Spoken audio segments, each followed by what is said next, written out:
Ancient Egypt. How to stay cool in the desert. Have you ever felt a really hot summer day, so hot you just wanted to stand in front of the open fridge door? Imagine living somewhere where it's like that almost all the time. A place like the desert, with the sun beating down and no air conditioning. This was the everyday reality for people in ancient Egypt, thousands of years ago. So, how did they survive? How did they manage to build amazing cities and a powerful civilization without modern cooling technology? Here's the thing. They didn't just survive. They found incredibly smart ways to live comfortably, even in one of the hottest places on Earth. The Egyptians were masters of observation. They watched the sun, felt the wind, and understood their environment deeply. Their solutions weren't magic. They were pure common sense, built right into their homes and their lives. Think about their houses. They didn't build flimsy structures. Instead, they used thick walls, often made of mud brick. Mud brick might sound simple, but it's great at insulating. It keeps the heat out during the day and holds in a little warmth at night when desert temperatures drop. It's like wearing a thick jacket in winter, but in reverse it stops the outside from getting in. Their windows were usually small, too, and placed high up or facing away from the direct sun. This helped limit how much hot sunlight could blast into the rooms. Sometimes, houses even shared walls, protecting each other from the sun's glare. And it wasn't just the walls. Many homes were built with courtyards inside. Imagine a private open space in the middle of your house. These courtyards often had plants or even small pools of water. As the water slowly evaporated, it would cool the air around it, and this cooler air would then drift into the surrounding rooms. It's a bit like how sweat cools your body down on a hot day. When the moisture turns into vapor, it takes heat with it. This process, called evaporative cooling, was a natural air conditioner for them. Even their clothing helped. They wore light, loose-fitting linen. Linen is a natural fabric, made from a plant called flax. It's breathable, meaning air can move through it easily, which helps sweat evaporate and keeps your skin feeling cooler. Dark clothes absorb heat, but light-colored linen reflects it, so they stayed much cooler than if they wore heavy, dark fabrics. They also understood something about the time of day. When the sun was at its most powerful, people rested indoors. But in the evenings, when the desert air became cooler, many Egyptians would sleep on their rooftops. It sounds simple, but getting up high allowed them to catch any breeze that might be moving and escape the heat trapped near the ground. Think about how your school building is designed. It might have big windows for light, but maybe in very sunny parts of the world, schools have different window designs to keep them from overheating. Or consider if you leave a dark-colored car in the sun versus a light-colored one. The dark one gets super hot inside, right? The Egyptians understood this principle, but on a grand scale for their entire living environment. They didn't just blast cold air. They carefully thought about how everything, from the color of their clothes to the angle of their walls, worked together to make life bearable. It was about working with nature, not trying to overpower it. What these ancient Egyptians show us is a deep kind of wisdom. They didn't have complicated machines, but they had sharp minds and a willingness to observe and learn from their surroundings. They solved a basic human problem, how to be comfortable in a harsh climate, by using simple materials and smart design. Their solutions weren't about spending a lot of money or inventing something totally new. They were about understanding the world around them and finding clever, sustainable ways to adapt. And maybe that's a powerful idea for us today too. Sometimes the best answers aren't the most complex, but the ones that truly connect us to the natural world and the smart, quiet ways it works. They remind us that ingenuity often comes from thoughtful simplicity. Roman builders. Concrete that lasts forever. Have you ever stopped to really look at something old, something built long, long ago, and wondered how it's still standing? Not just standing, but strong, almost perfect, as if time itself had forgotten to wear it down. We build incredible things today, but sometimes even our newest buildings need constant repairs. Yet, across the world, structures made by ancient Romans, like massive temples and sweeping aqueducts, have stood for thousands of years. How did they do it?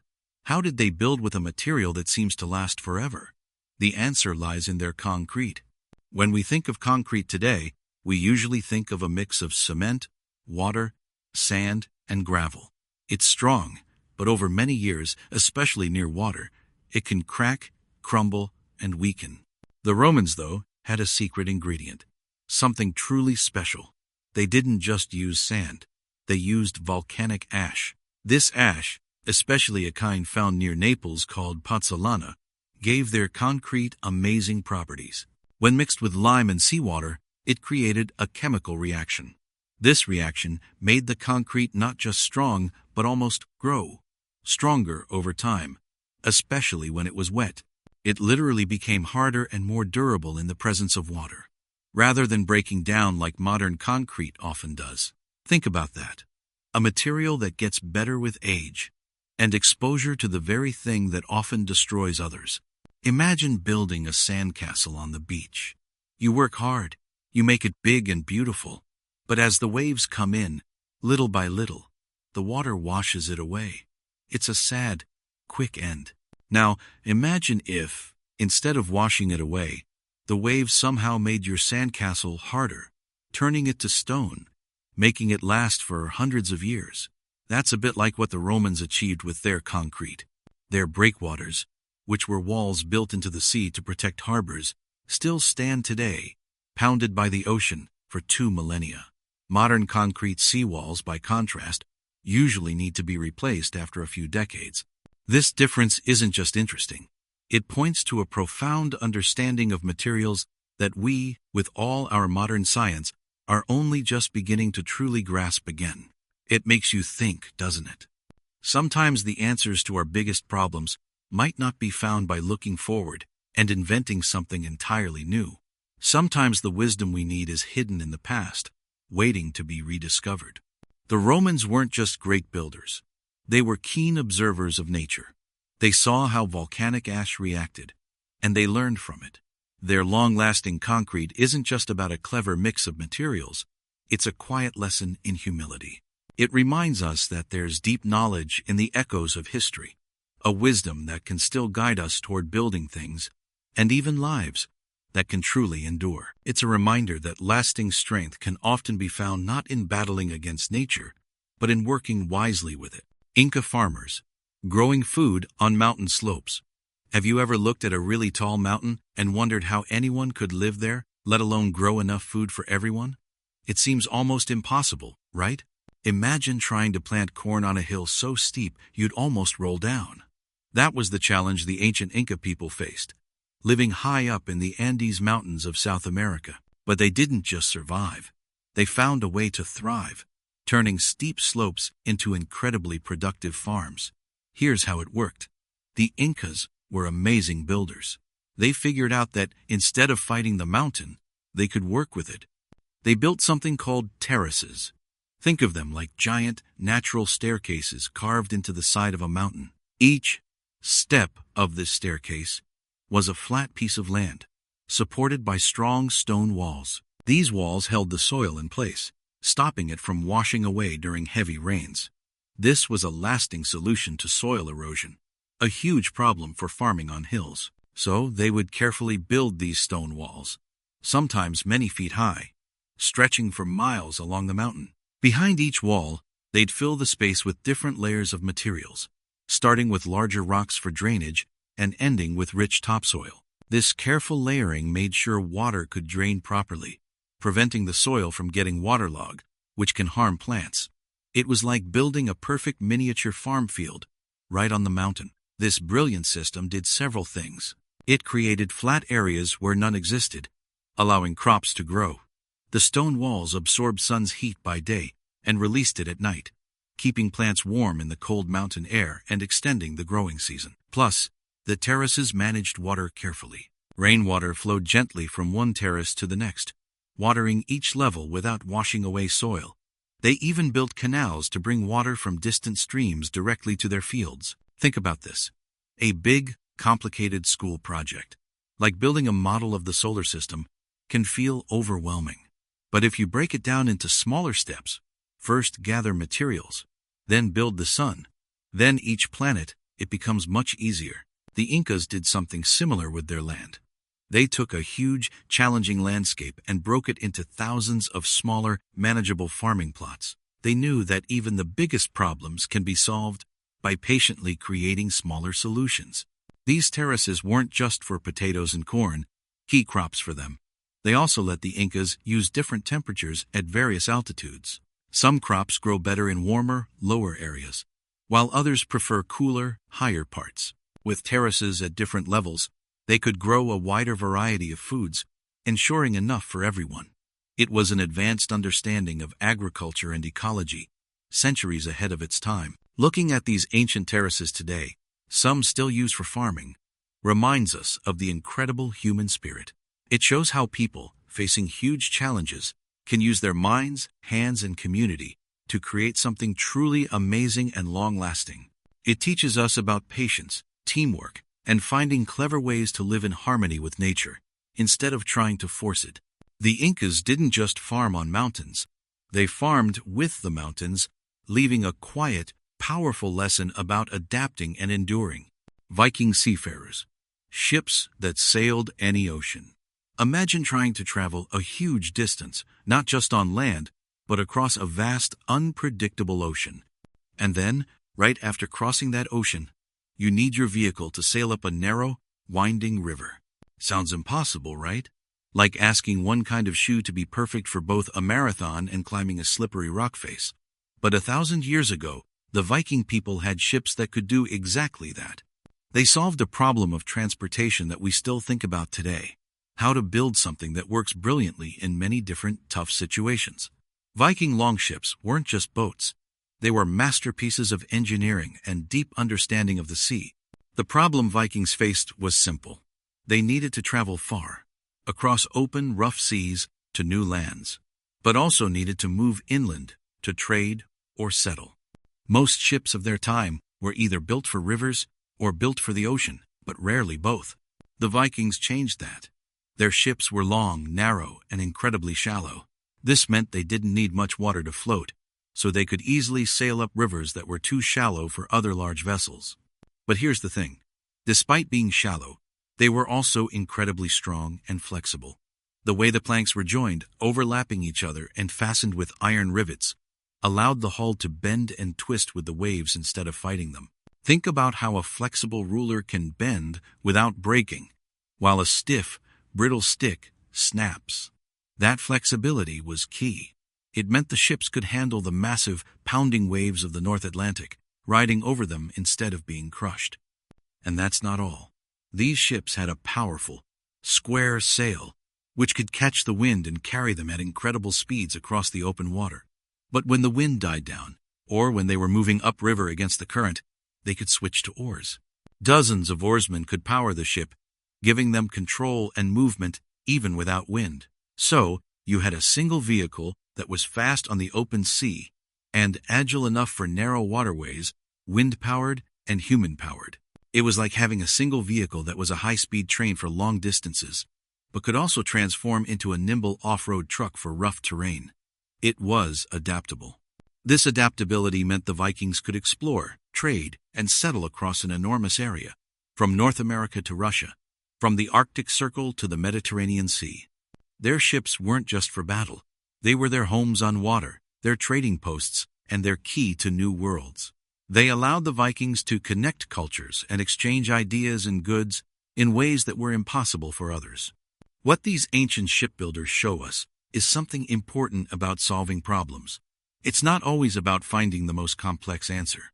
Sometimes, it's about understanding all the different challenges you'll face and designing a solution that is simple, strong, and incredibly flexible. It's about seeing how one design can meet many needs, bridging gaps and opening up possibilities. And that's why it matters. The Vikings didn't just sail oceans. Their ships taught us a quiet lesson about human ingenuity and the power of simple, smart design to connect a very big world. Mayan astronomers, predicting the sky's secrets. Have you ever looked up at the night sky, at all those tiny, glittering stars, and wondered what secrets they hold? Or maybe you've watched the sun rise and set day after day, year after year, and just taken it for granted. For us, these things often feel like everyday happenings. But long, long ago, in a place we now call Central America, lived the Maya people. They were amazing thinkers, builders, and artists. One of their most incredible achievements was how they understood the sky. They weren't just looking at pretty lights. The Maya were watching, recording, and predicting the movements of the sun, moon, stars, and planets with a precision that still amazes us today. For the Maya, the sky wasn't just space above them. It was a giant, living clock, a calendar, and even a book of wisdom. It told them when to plant their crops, when the rainy season would come, and when important ceremonies should happen. Think about it. We have apps on our phones that tell us the weather, or even when the next eclipse will be. The Maya had no telescopes, no computers. What they had were keen eyes, brilliant minds, and generations of careful observation. They built observatories, special buildings designed for watching the sky, and they carved symbols into stone to record what they saw. They tracked the cycles of Venus, a bright planet, and used its movements to help predict other events. Their calendars, like the famous long count calendar, were incredibly complex and accurate, mapping out time over thousands of years. They believed that by understanding the patterns of the sky, they could live in harmony with the universe. It wasn't just science for them. It was also a deep spiritual connection. They saw the cosmos as a reflection of life on Earth, full of cycles and interconnectedness. They wanted to know what was coming, not to control it, but to prepare for it, to live wisely within the grand design of the universe. Here's the thing. Predicting something means you see a pattern and understand it well enough to know what will happen next. Think about your favorite sports team. If you've watched them play a lot, you might start to predict what a certain player will do in a specific situation. Or consider how meteorologists predict the weather. They use satellites, radar, and a lot of data to see patterns in the atmosphere. They look at what happened before and what's happening now to guess what will happen tomorrow. The Maya did something similar, but with the entire sky. They looked back at thousands of observations, noticing that the sun always reached its highest point on the same day each year, or that the moon always went through its phases in the same amount of time. And so, they learned to predict events far into the future, like the exact date of a solar eclipse. Imagine knowing exactly when the sun would disappear from the sky, not by accident, but because you understood its path so deeply. It gave them a sense of knowing, a feeling of being connected to the universe's rhythm. So, what can we learn from these ancient sky watchers? Maybe it's about paying attention, about looking beyond the everyday and noticing the bigger patterns around us, whether in nature, in our communities, or even in our own lives. The Maya understood that by observing and learning, we can gain a deeper understanding of the world. They show us that curiosity, patience, and a willingness to truly see what is there can help us prepare for what's to come, and maybe even find a sense of peace in the grand unfolding of time. They found order in the apparent chaos of the night sky, and in doing so, they found a way to live with purpose and wisdom. Harappan Cities, planning perfect towns. Have you ever thought about what makes a great place to live? Not just a cool house, but a whole town or city? Imagine if every street was just right, every building made sense, and everything worked together like parts of a perfect machine. It sounds like something out of a futuristic movie or a really well-designed video game, doesn't it? But thousands of years ago, a civilization in what is now parts of Pakistan and India figured this out. They were called the Harappans, and their cities were incredibly planned. Think about cities today. Most of them grew bit by bit, adding new roads and buildings over many years. Sometimes they can feel a little messy, with streets twisting in odd ways. But the Harappans did something different. When they built their cities, like Mohenjo-Daro and Harappa, they started with a clear plan. From the very beginning, they knew exactly where everything would go. Here's the thing. Their cities were laid out in a grid pattern, like a giant checkerboard. Main streets ran north, south, and east-west, crossing each other at perfect right angles. The houses and other buildings were built along these straight lines. It's a bit like playing with Legos, where all the blocks fit together neatly because they're designed that way. Every brick they used was also almost exactly the same size. This wasn't by accident. It shows amazing organization and a shared idea of how things should be. And it wasn't just about neat rows of houses. They had advanced water systems. Most homes had their own wells for fresh water. Even more impressive, they built sophisticated drainage systems, which were like ancient sewers, carrying wastewater away from the city. This helped keep their cities clean and healthy. A big deal when most places in the world at that time were not thinking about sanitation. Imagine a city thousands of years ago with a better sewer system than some places even have today. That's how much they valued public health. So, here's what happened. They didn't just build homes. They built communities that were designed to work. There were areas for public baths, granaries for storing food, and large buildings that might have been used for community meetings. It suggests a society where people work together, not just for their own good, but for the good of everyone. It's like when you're working on a group project at school, and everyone agrees on a plan from the start. If everyone sticks to it, the project usually turns out much better than if everyone just does their own thing. The Harappans applied this kind of group planning to building entire cities. This wasn't just practical, it was a way of life. It tells us they were a people who thought ahead, who valued order, and who believed in fairness. They understood that a well-organized environment could lead to a better, healthier, and more peaceful existence for everyone living there. Their cities weren't just collections of buildings, they were reflections of a deep understanding of community and shared responsibility. It makes you wonder how much we can still learn from people who lived so long ago about building places that truly serve us all. Places where simple, smart planning leads to a sense of calm and well-being for every person. Persian engineers, bringing water to drylands. Have you ever thought about how important water is? Not just for drinking, but for everything. For growing food, for building towns, for simply surviving. Now, imagine living in a place where it almost never rains, where the sun beats down, hot and fierce, day after day.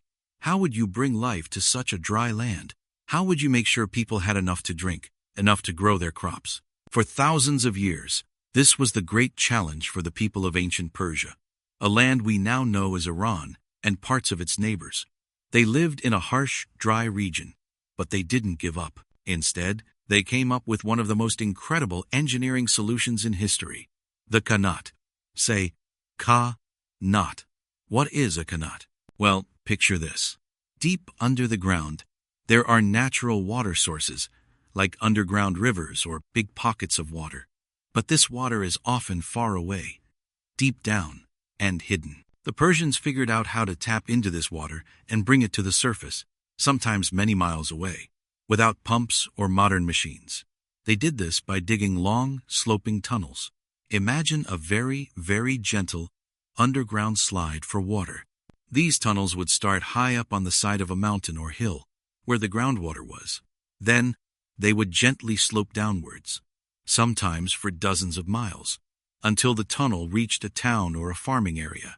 Gravity did all the work.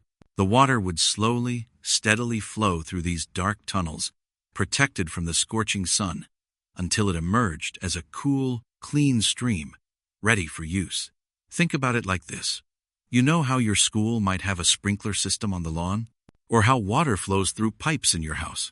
The kanats were like a giant, ancient underground plumbing system for an entire region. But instead of shiny metal pipes, they were hand-dug tunnels, sometimes wide enough for a person to walk through, with shafts dug straight up to the surface every so often.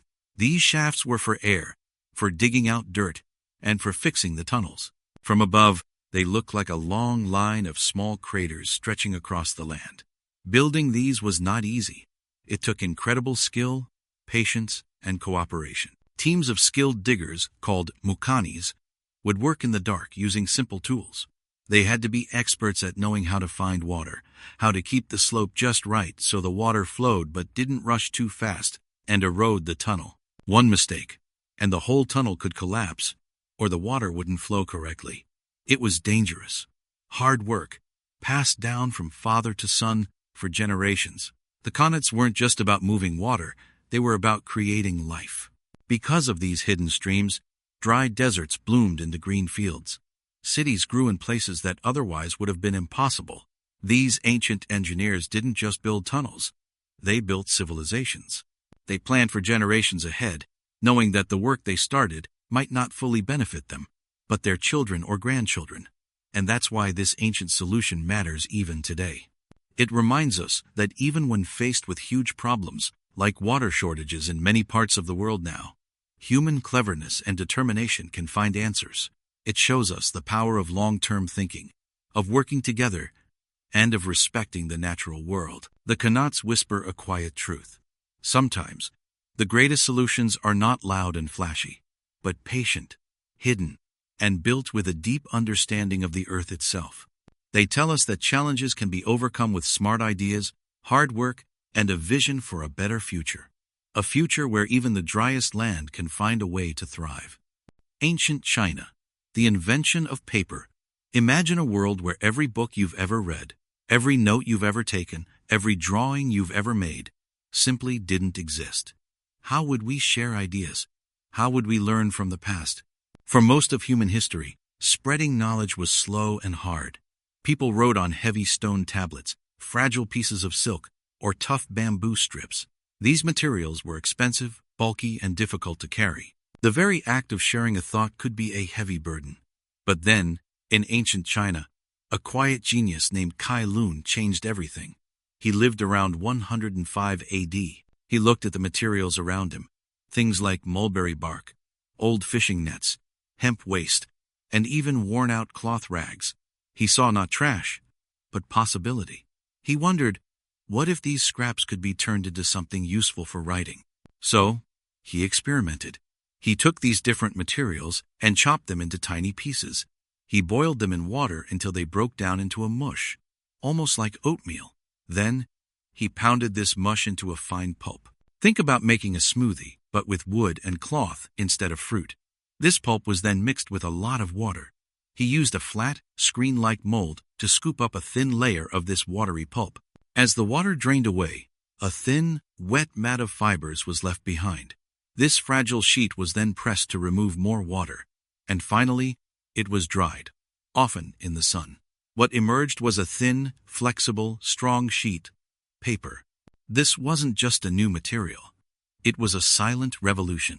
Before paper, only the very wealthy or powerful could afford to have things written down. Imagine trying to carry a library if every book was made of heavy bamboo slats. Paper was light. It was cheap. And it could be made in large amounts. This meant that ideas could now travel. Education became more possible for more people. Government records could be kept more easily. Art could flourish on a new canvas. Suddenly, a poem could be written and shared widely, not just whispered among a few friends. Think about your own life today. Every time you open a textbook, scribble a note in your planner, or even just sign your name on a form, you are using paper. It feels so normal, so simple.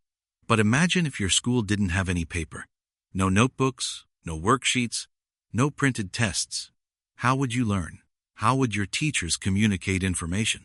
It would be like trying to run a race when your shoes kept falling off. Paper, in its time, was just as fundamental to the sharing of information as the internet is for us today. It wasn't flashy, but it connected people and allowed knowledge to grow in ways that were once impossible. The invention of paper shows us something truly deep about human ingenuity. It reminds us that often, the biggest problems are solved not by grand, noisy inventions, but by simple, elegant ideas that use what's already around us. It's about looking at something old in a new way, and it shows us how one seemingly small step, the creation of a thin, flat sheet, can quietly build the foundations for civilizations, connecting minds across centuries, and allowing the whisper of a past thought to become a roaring chorus of shared human wisdom. The stories we tell, the lessons we learn, the history we remember, so much of it began on a simple sheet of paper. Benin Kingdom, art that told history. Imagine a time when books, as we know them, didn't exist for everyone. What if the most important stories of your people, the history of your kings, the details of great events were not written down in pages, but shaped in metal? What if art wasn't just for looking at, but for remembering, for teaching, for making sure the past would never be forgotten? This is how it worked in the powerful Benin Kingdom, long ago in West Africa, in what is now modern-day Nigeria. The people of Benin were masters of art, especially in working with metals like bronze and brass.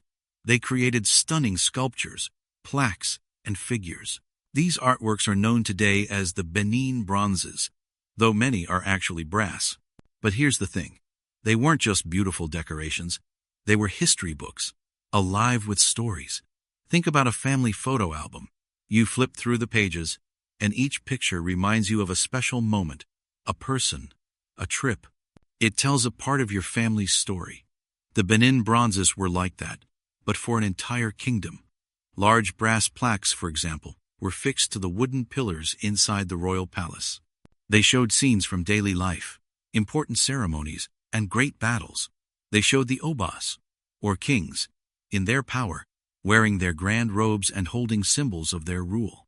They showed chiefs, warriors, and even the Portuguese traders who visited their shores. So, when someone walked through the palace, they weren't just seeing pretty pictures. They were reading the history of their kingdom, told through amazing craftsmanship. Each figure, each detail, was a piece of information.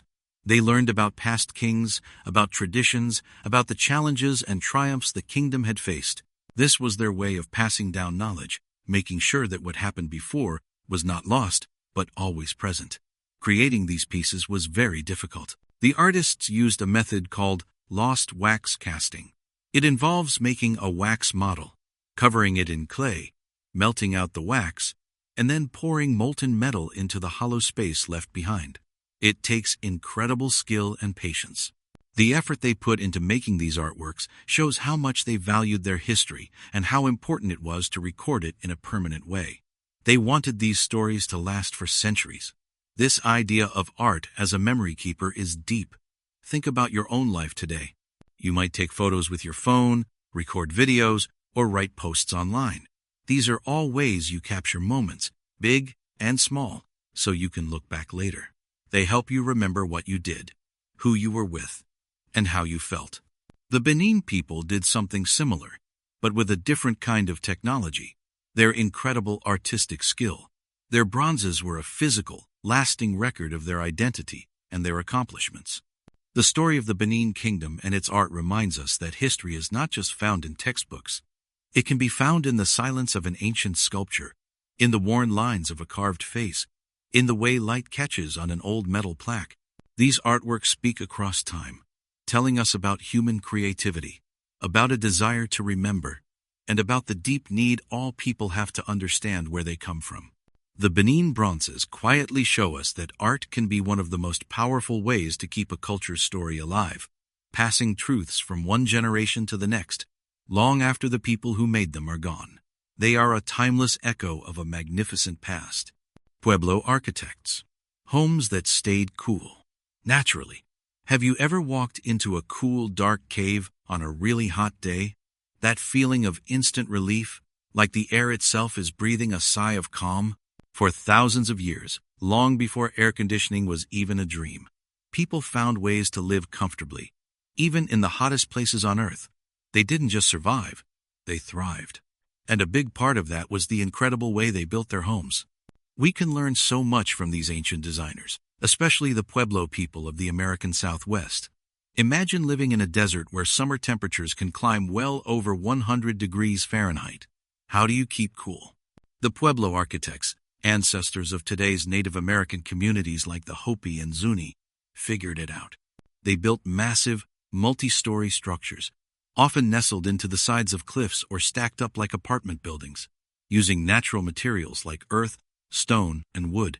This building style is known for its incredible ability to stay cool in the summer and warm in the winter. Here's how it worked. Simply put, their homes were often made from adobe, a mix of clay, sand, straw, and water, shaped into bricks and dried in the sun. These adobe bricks were incredibly thick. We're talking walls that could be several feet wide. Think about that for a moment. Walls as thick as a small hallway. These thick walls were the secret. During the day, as the sun beat down, the outer layer of the wall would start to warm up, but the heat moved very, very slowly through the dense material. By the time the heat finally reached the inside of the home, it was often evening or even nighttime. And because the sun was down, the outside air would begin to cool. So the house would slowly release the heat it had absorbed all day, but do it outwards, not inwards. It was a perfectly timed dance with the sun. At night, the cooler air would circulate, getting the walls ready to absorb heat again the next day. It's a bit like how a giant thick rock in the sun feels hot on its surface, but if you chip off a piece from the middle, it's still cool. The heat just doesn't get through quickly. They also thought about placement. Many Pueblo homes faced south, allowing the low winter sun to warm them, but designed their overhangs and small windows to block the high summer sun. Some homes were built right into the cliffs, using the natural insulation of the rock itself. It's like living inside a giant, natural air conditioner powered by the earth. Small windows kept direct sunlight out and helped keep the cooler air trapped inside. They designed their homes to be part of the landscape, not fighting against it. This wasn't just about being comfortable. It was about survival. It was about deep understanding of their environment, the sun's path, the desert winds, and the very ground beneath their feet. They didn't have complicated tools or blueprints. They had generations of wisdom, passed down from elders. They observed how nature worked and learned to cooperate with it. Their homes were not just shelters. They were living examples of harmony between people and their world. Today, we often rely on powerful machines to cool our homes, using a lot of energy to do so. But the Pueblo architects show us another way. They remind us that sometimes the oldest solutions are the wisest. They teach us that by truly understanding our surroundings and working with nature, we can create lasting, comfortable spaces that don't harm the planet. There's a quiet beauty in building something that works with the rhythm of the earth, something that whispers ancient wisdom in every cool adobe wall. It's a powerful lesson in living thoughtfully, simply, and in tune with the world around us. Polynesian navigators, finding islands without maps. Imagine standing on a small boat, waves all around you, the sky stretching endlessly above. There are no maps, no compass, no GPS telling you where to go, just the vast blue ocean. Now, imagine trying to find a tiny speck of land, an island, hundreds or even thousands of miles away. Sounds impossible, doesn't it? Like trying to find a specific grain of sand on a huge beach, blindfolded. But here's the thing. Ancient Polynesian navigators did exactly that for thousands of years. They settled islands all across the Pacific Ocean, sailing farther than anyone thought possible, long before modern instruments even existed. So, how did they do it? It wasn't magic and it wasn't luck. It was a deep, deep knowledge of the natural world, a way of reading the ocean and sky that we have mostly forgotten. Think of it like this. If you walk through your neighborhood every single day, after a while, you know it perfectly. You know where every store is, every shortcut, even how the light changes on different streets. You could probably walk home in the dark, right? The Polynesian navigators had that same level of deep knowing, but for the entire ocean. They studied everything. They watched the stars, not just as pretty lights, but as a giant clock and compass. Certain stars rise and set in specific places, guiding them like a celestial map unfolding above. They learned the patterns of ocean swells, the way waves moved and felt, even when the wind changed. Different islands create different wave patterns, like fingerprints on the water. They observed the clouds, knowing what kind of landmass might be beneath them. They paid attention to birds, what kind of birds were flying, what direction they were going, because many seabirds fly out to feed in the morning and return to land at night. They even looked at the color of the water and the tiny bits of debris floating on the surface, all clues that pointed to hidden land. It was like they were detectives of the ocean, gathering hundreds of small clues that, when put together, painted a clear picture. This wasn't about technology. It was about human observation, memory, and an incredible connection to their environment. They trained from a young age, learning these signs, practicing, passing down knowledge through generations.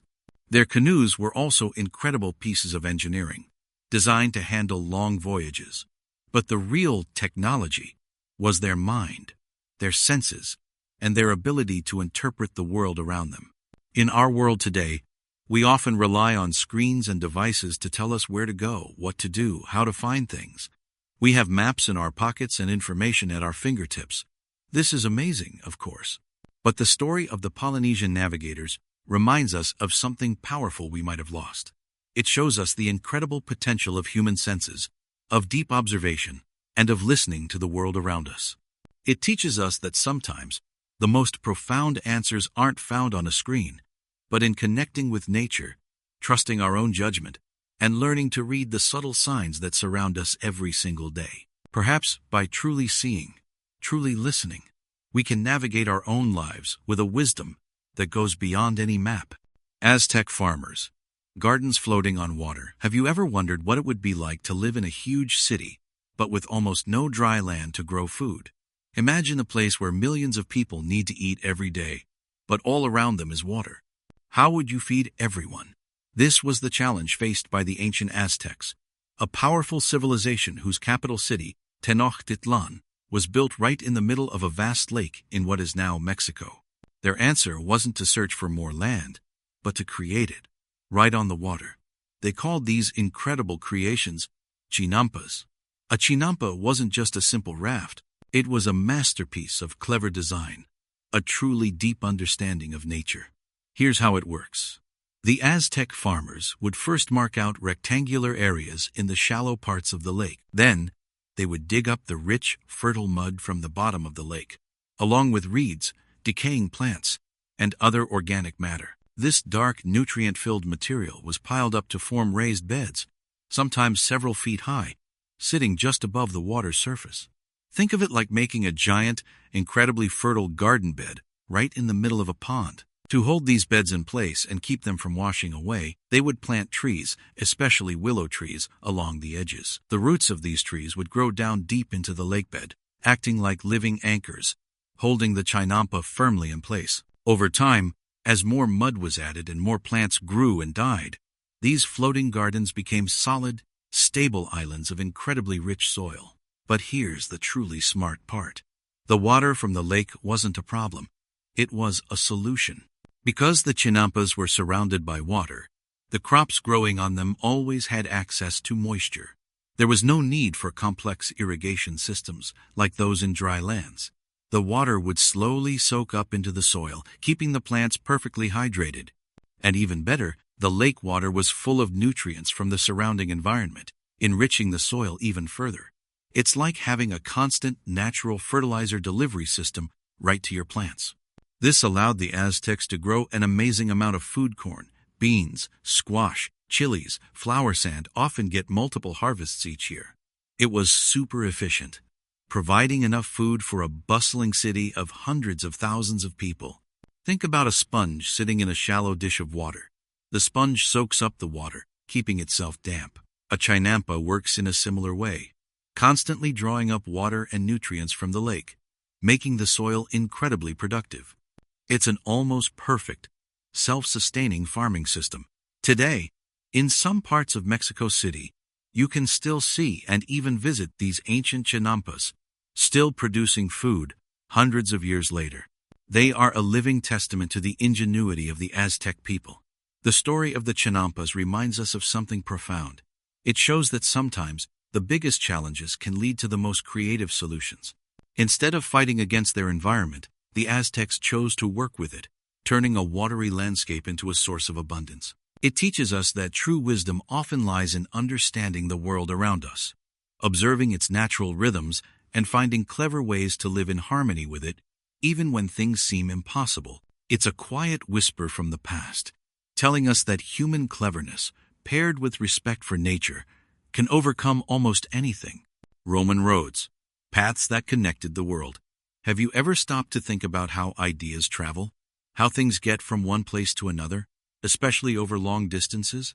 Maybe it's a new song spreading on social media, or a package arriving at your door from across the country. We often take these connections for granted, but a long time ago, in the ancient world, connecting places was one of the biggest challenges.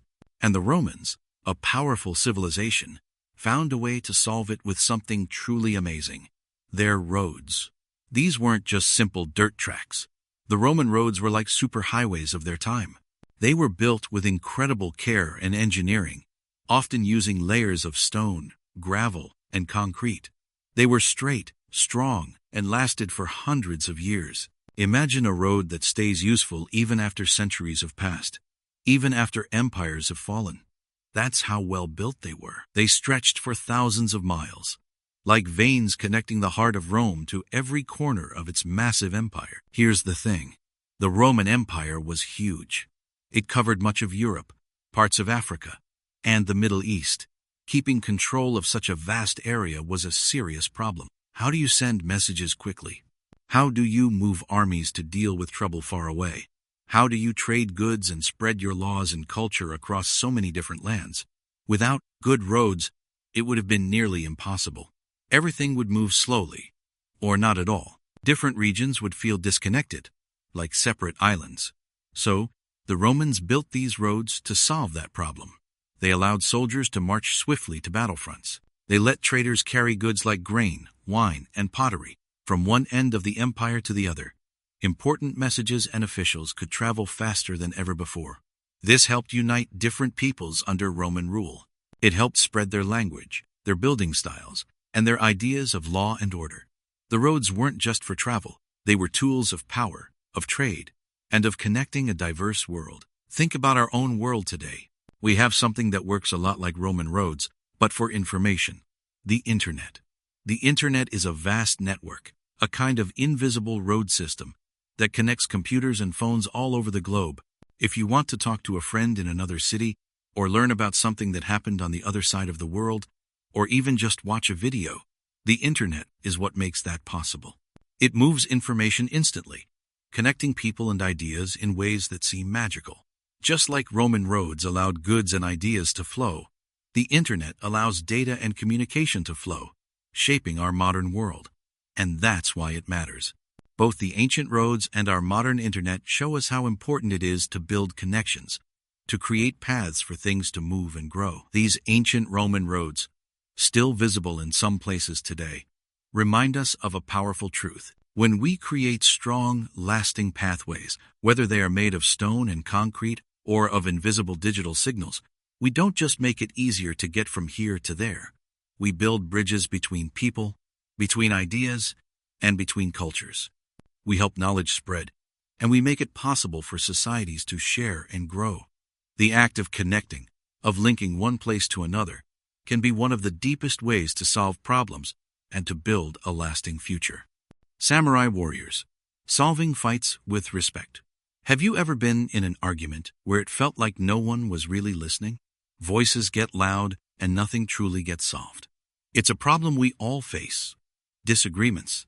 But imagine a time when fierce warriors, known for their battle skills, believed the best way to win wasn't always with a sword, but with something much deeper: respect.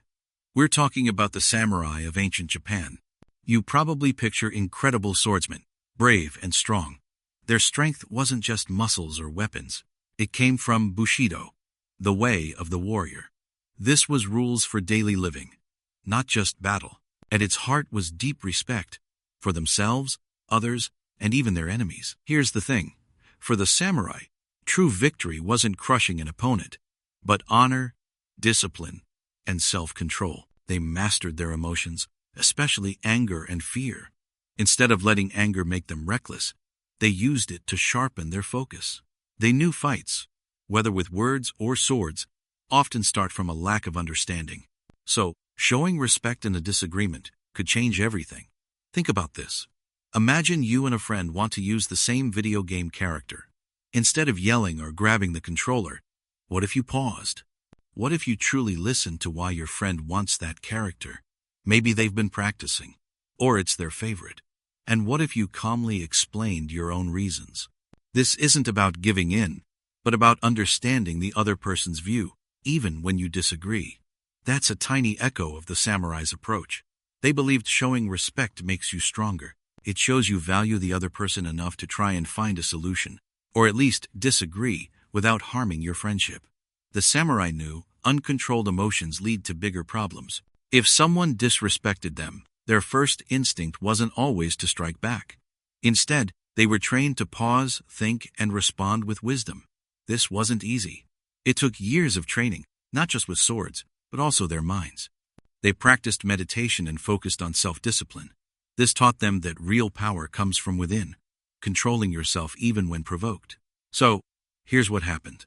This deep respect helped them in battle and daily life. If two samurai had a dispute, They tried to resolve it through calm discussion. They knew a lasting peace, built on understanding, was better than a quick, bitter victory. They valued harmony over immediate satisfaction, and that's why it matters today. Sometimes, the strongest thing isn't to shout the loudest. Sometimes, the bravest act is to listen, to understand, to treat someone with dignity, even when they're difficult. The samurai, through Bushido, remind us that true strength is quiet, disciplined, and full of respect. It's about building bridges, not burning them, even during conflict. Their ancient wisdom shows us that treating others with honor isn't just polite. It's a powerful way to solve problems and create a more peaceful world, one respectful interaction at a time. It's a quiet power that can change everything. Egyptian doctors, keeping people healthy with cleanliness. Have you ever stopped to think about why we wash our hands, or why we keep our homes clean? It's something we do almost without thinking, a part of our daily lives. But why? Is it just about looking good, or is there something deeper at play? Long, long ago, in ancient Egypt, people also wrestled with these questions, and their answers, though different from ours in some ways, were surprisingly advanced and deeply connected to how they stayed healthy. For centuries, before anyone knew about tiny germs or bacteria, the ancient Egyptians understood something important. Cleanliness mattered. They might not have used microscopes to see the invisible causes of sickness, but they were very good observers. They saw that when people were clean, when their homes were clean, and when their surroundings were clean, fewer people got sick. It was a simple yet powerful idea.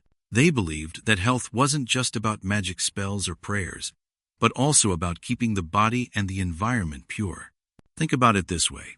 When you have a messy room full of old clothes and forgotten snacks, you might start to feel a bit uneasy, or even catch a cold more easily, right? The air feels heavy. The Egyptians took this feeling and applied it to everything. Their doctors, some of the most respected figures in society, didn't just treat illnesses. They focused a lot on preventing them. They were like the first public health experts. And so, cleanliness became a central part of their culture. Priests, who were often also doctors, would wash their entire bodies several times a day. They shaved their heads and bodies to avoid parasites. They wore clean, white linen clothes. Every medical tool, every bandage, was cleaned carefully. They didn't know about sterilization in the way we do now, but they knew that wiping things down and keeping them free of visible dirt was important. If someone had a wound, they'd clean it with special resins and honey, which we now know have antiseptic properties that kill germs. Here's how it works. Even if you don't see the tiny dust on a surface, wiping it away helps keep things healthier. That's a bit like what they did. Beyond personal habits, the Egyptians thought about their communities. They built sophisticated water systems to bring fresh water into cities and remove waste. They were meticulous about managing sewage, making sure it didn't mix with clean water. This wasn't just about making things look nice. It was about stopping the spread of disease. Many other cultures in the ancient world didn't have such systems, and their populations suffered from waterborne illnesses because of it. So, while other civilizations might have struggled with widespread outbreaks, the Egyptians often had better health outcomes because of these simple, yet vital, practices. This deep respect for cleanliness shows us something profound. It teaches us that sometimes the oldest wisdom is also the most lasting. The Egyptians didn't have all the answers we do today, but they saw a pattern. Cleanliness leads to health. They understood that caring for our bodies and our world, even in small daily ways, is a powerful act. It's a quiet understanding that well-being starts with respect for ourselves, for our environment, and for the hidden forces that shape our health. And that's why it matters. This ancient wisdom still whispers to us today, reminding us that simple acts of care can make a world of difference. Maasai wisdom, living healthy, close to the earth. Have you ever thought about how much our everyday health, both in our bodies and our minds, is connected to the world around us? We live in a fast-paced world, full of screens and processed foods. But what if there's an ancient wisdom, a way of living, that can teach us something important about staying truly well? We're going to talk about the Maasai people, a group who live in East Africa, mainly Kenya and Tanzania. For hundreds of years, They have lived in a way that seems very different from ours. They are known for their bright red robes, their unique traditions, and their deep connection to the land and their cattle. The Maasai are pastoralists, meaning they live by herding animals, and they often move with their herds, following the cycles of nature. Here's the thing about the Maasai. Their entire way of life is built around living with nature, not just in it. They don't have supermarkets or hospitals in the way we do. Their health comes directly from their land. Their diet is simple: milk, blood, and meat from their cattle. While that might sound unusual to us, it's incredibly nutrient-rich and directly sourced from their healthy animals. They don't eat processed sugars, artificial ingredients, or highly refined grains that are common in many of our diets today. Their bodies are lean and strong, and many Maasai elders live long, active lives. Think about it like this. Imagine a plant. For that plant to grow strong and healthy, it needs good soil, clean water, and plenty of sunlight. It can't just thrive on artificial chemicals or fake light. Our bodies are kind of similar. The Maasai understand that for humans to be truly healthy, we need clean air, natural foods, and regular physical activity, all provided by the earth itself. They walk long distances every day, tending to their herds. Their bodies are constantly moving, adapting to the landscape. This natural movement is deeply ingrained in their lives, unlike how many of us have to find time to go to a gym. But it's not just about what they eat or how much they move. It's also about how they live as a community. The Maasai have strong family bonds and tribal connections. They share resources, support each other, and spend a lot of time together, telling stories, singing, and performing ceremonies. This sense of belonging, this strong social fabric, is a huge part of their well-being. It helps them feel secure, supported, and connected, which is so important for mental and emotional health. When you feel part of something bigger, it reduces stress and gives you purpose. Consider what happens when you spend a day indoors, maybe looking at a screen for hours, compared to spending a day outside in nature, hiking or playing. Most of us feel more refreshed, clearer-headed, and happier after time outdoors. This isn't just a coincidence.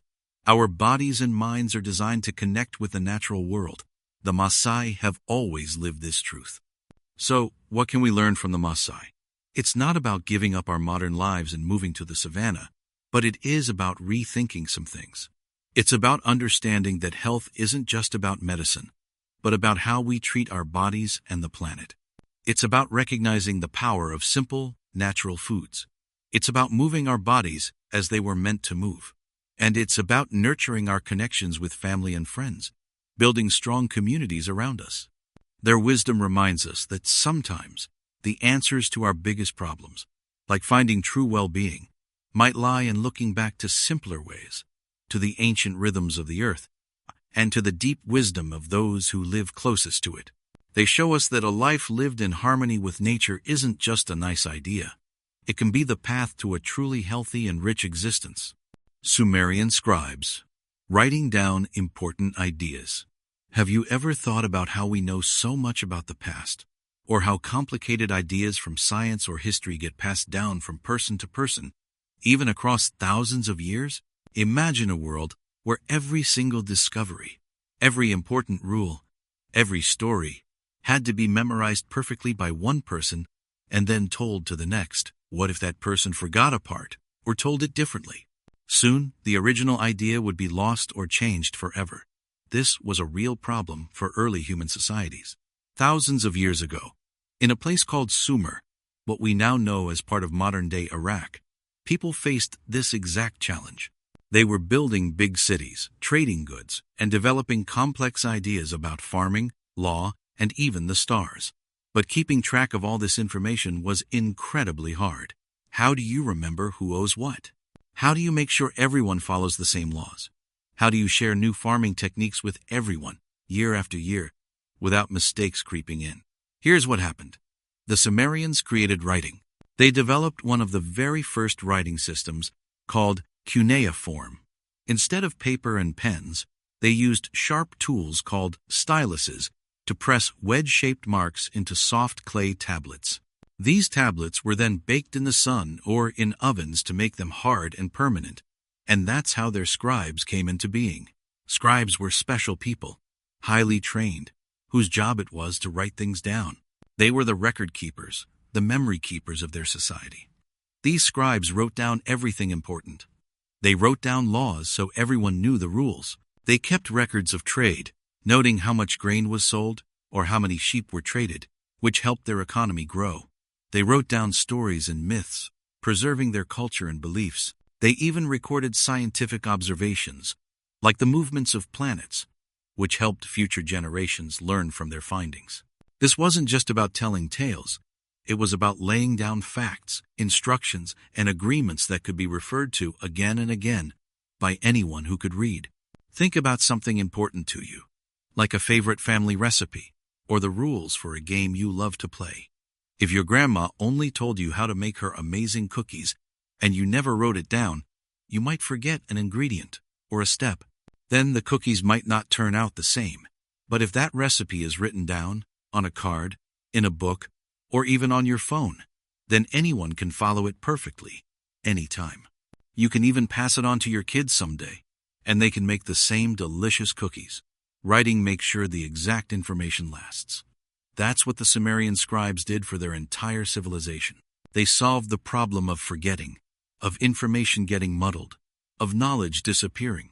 By writing things down, they created a way for their ideas, laws, and discoveries to outlive them. They built a bridge of words across time, allowing future generations to pick up where they left off, rather than starting from scratch. And because they did that, we, thousands of years later, can still learn from their wisdom and their challenges. It shows us how powerful words can be, connecting us to the deep echoes of human experience, reaching from clay tablets in ancient lands all the way to our minds today.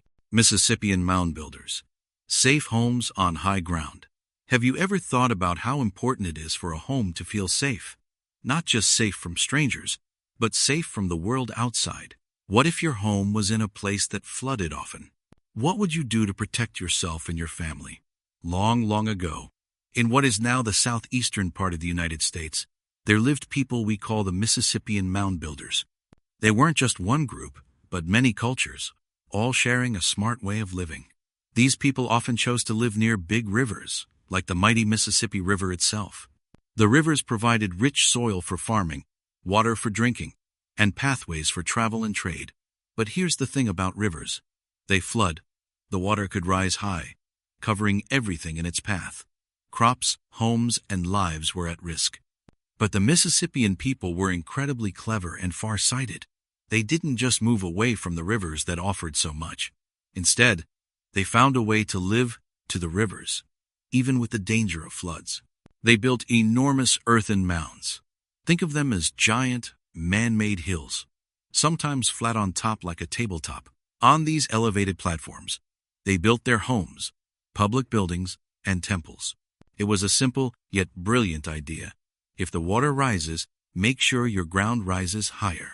This wasn't a temporary fix. It was a permanent community solution. Imagine the work involved. These weren't small piles of dirt.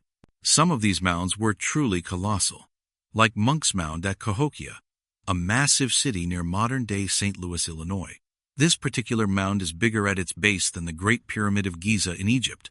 It took countless hours, generations, for thousands of people working together. They didn't have big machines or trucks. They moved tons of earth, scoop by scoop, in woven baskets, carrying it up steep slopes. They shaped the earth carefully, making sure the mounds were stable and strong, designed to stand firm against the power of floodwaters. It was an incredible feat of engineering and community. Building higher wasn't only about floods, though that was a primary concern. Living on a tall mound also made a statement. The tallest mounds often held homes of leaders or important spiritual places. Being high up meant you were elevated, perhaps closer to the sky or to the gods. It showed power and importance, and it gave everyone a clear reminder of their shared effort, their strength, and their long-term vision. Think about it like this. Have you ever built a sandcastle on the beach? You try to make it strong, right? But if the tide starts coming in, what do you do if you want your castle to last? You might pile up more sand underneath it, lifting it higher to protect it from the waves. It's the same basic idea, just on a much, much bigger scale, and with real homes and real lives at stake year after year.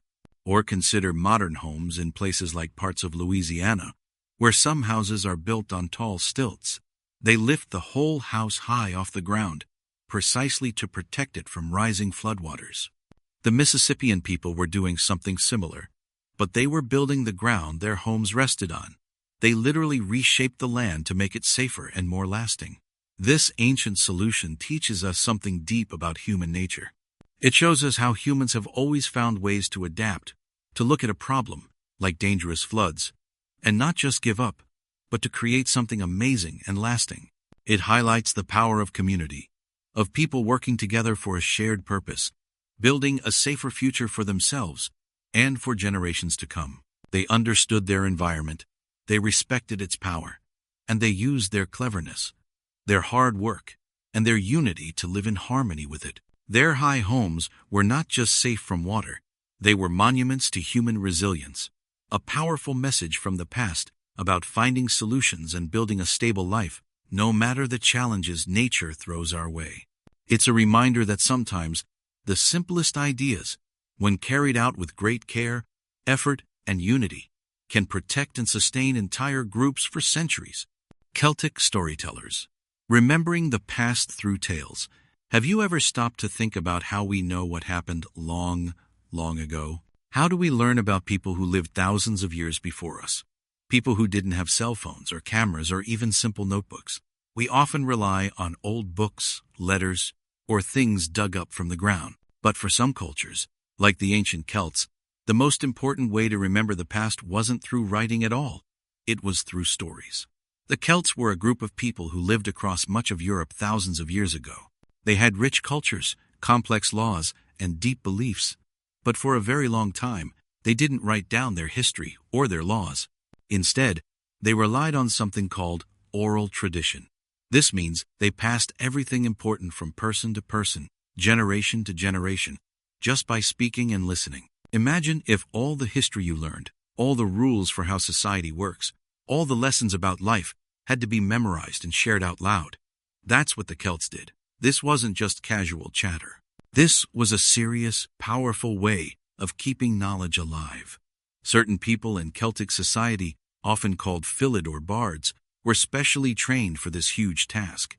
They weren't just musicians telling fun tales. They were the living libraries of their people. They memorized vast amounts of poetry, history, laws, genealogies, which is like a family tree going back hundreds of years, and myths. Their training could last for many, many years, sometimes up to 20 years. They had to learn how to remember perfectly, how to tell stories in a way that others would remember, and how to keep these memories safe in their minds. Think about it like this. You know the words to your favorite song, right? Even if you've never looked them up or written them down, you can sing along. You've heard it enough times, and it's stuck in your head.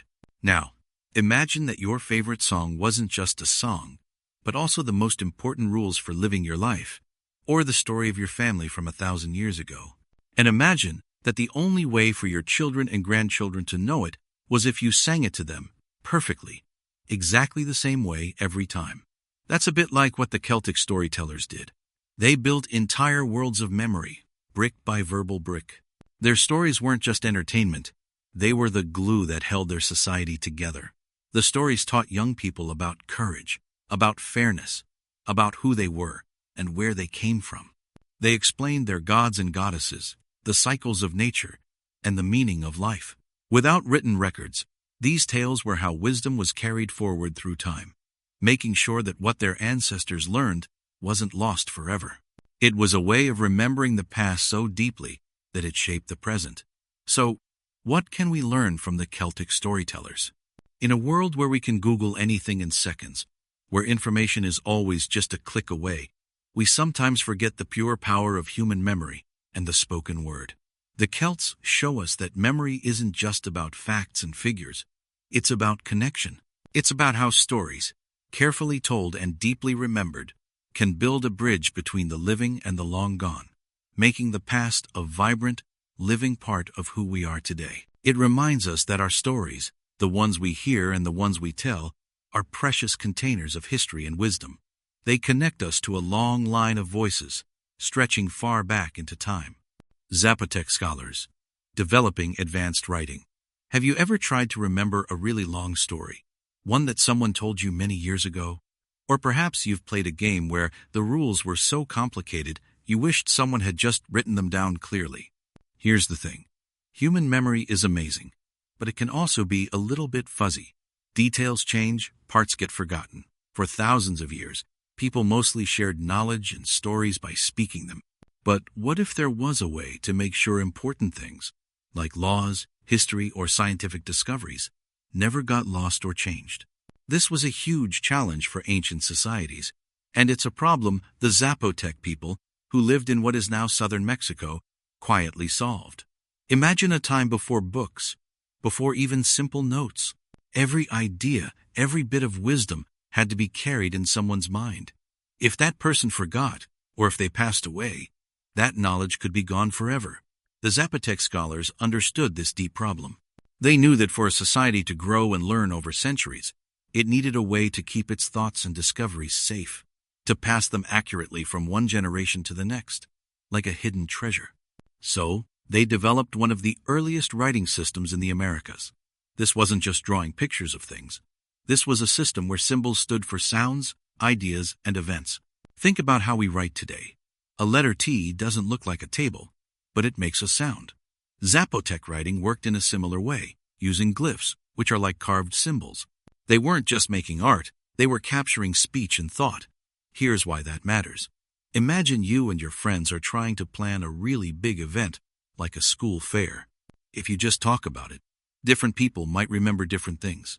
One person thinks the fair is on Friday, another thinks Saturday. But if you write down every decision, the date, the time, who does what, then everyone has a clear, unchanging record. The Zapotec people did this for their entire civilization. They carved their writing onto stone monuments, in their temples, and on their pottery. They recorded their kings' reigns, the dates of battles, and even observations of the stars. This wasn't just fancy decoration. It was how they kept track of their world. This advanced writing system allowed their society to become incredibly complex and organized. Their great city, Monte Alban, needed rules, records of taxes, and ways to manage its people. Writing provided the backbone for all of this. It allowed Zapotec scholars to build on the knowledge of those who came before them, without having to rediscover everything. It was like building a tower. Each new block, new knowledge, could be placed firmly on the blocks already laid, old knowledge recorded in writing. This meant their understanding of math, astronomy, and government could grow steadily over hundreds of years.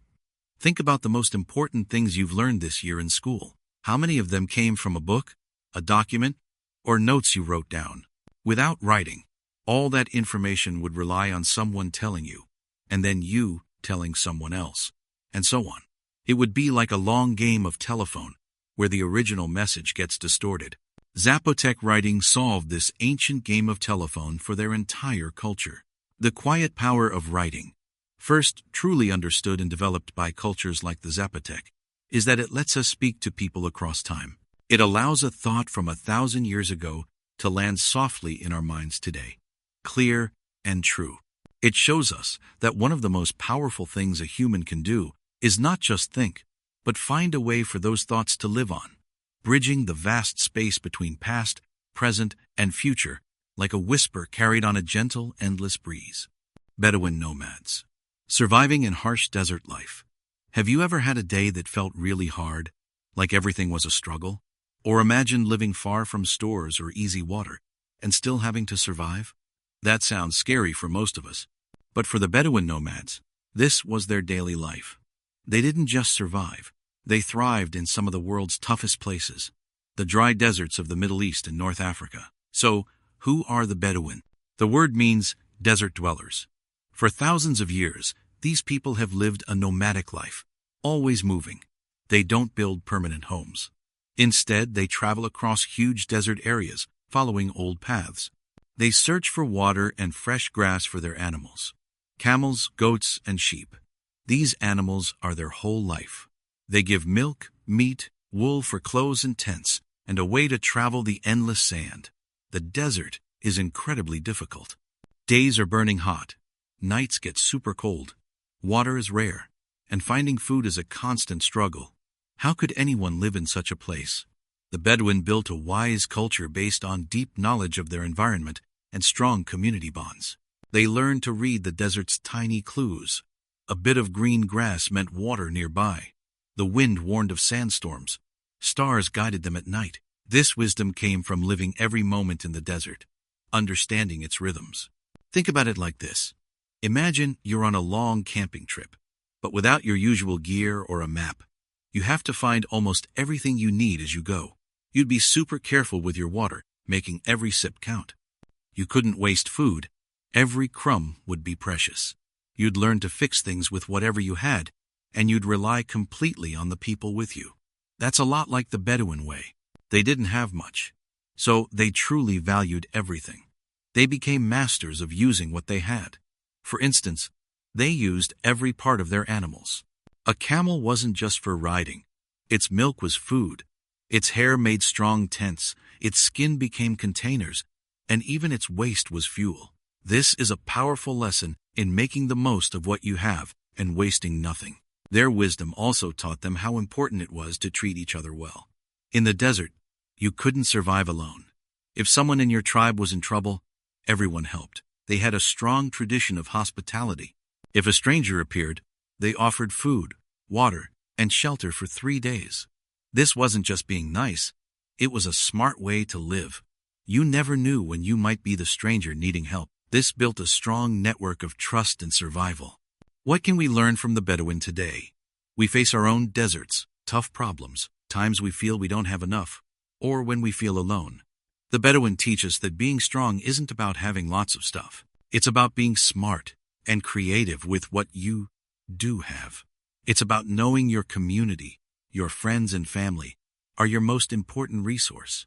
They show us that being adaptable, ready to change plans when things get hard, is key. And that true richness isn't just possessions. It's found in strong connections, deep understanding, and a spirit that won't give up. Their story reminds us that even in the toughest places, human spirit, smart thinking, and helping each other can bloom, turning tough times into lasting strength.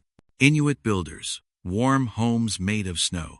Have you ever wondered what it would be like to live somewhere so incredibly cold that the ground is frozen solid all year round? A place where trees can't grow and the wind whips snow across endless plains of ice? It sounds like a place where building a warm home would be impossible, right? But for thousands of years, a group of people called the Inuit, living in the Arctic regions, solved this exact problem in a way that still teaches us deep lessons today. Imagine trying to build a shelter when there are no forests for wood, no quarries for stone, and certainly no hardware stores nearby. All you have is snow. Most of us think of snow as cold and wet, something you want to stay away from when you're trying to keep warm. But the Inuit saw something different in it. They saw a building material, and they created one of the most incredible, simple, and effective homes ever known: the igloo. Here's the thing about snow. It's not just solid ice. If you look closely at a snowflake, you know it has a unique, intricate shape. When many snowflakes pile up, they trap tiny pockets of air between them. And trapped air, it turns out, is an amazing insulator. Think about your thickest winter coat. It doesn't actually make heat. What it does is trap a layer of warm air close to your body, keeping the cold outside from getting in. Snow works in a very similar way. The countless little air pockets within the compacted snow blocks form a natural barrier against the freezing temperatures outside. So, the Inuit would cut blocks of snow, not just any snow, but compacted snow that was firm and strong. They'd then carefully stack these blocks in a rising spiral, creating a perfect dome shape. This dome is super smart because it's one of the strongest architectural shapes in nature.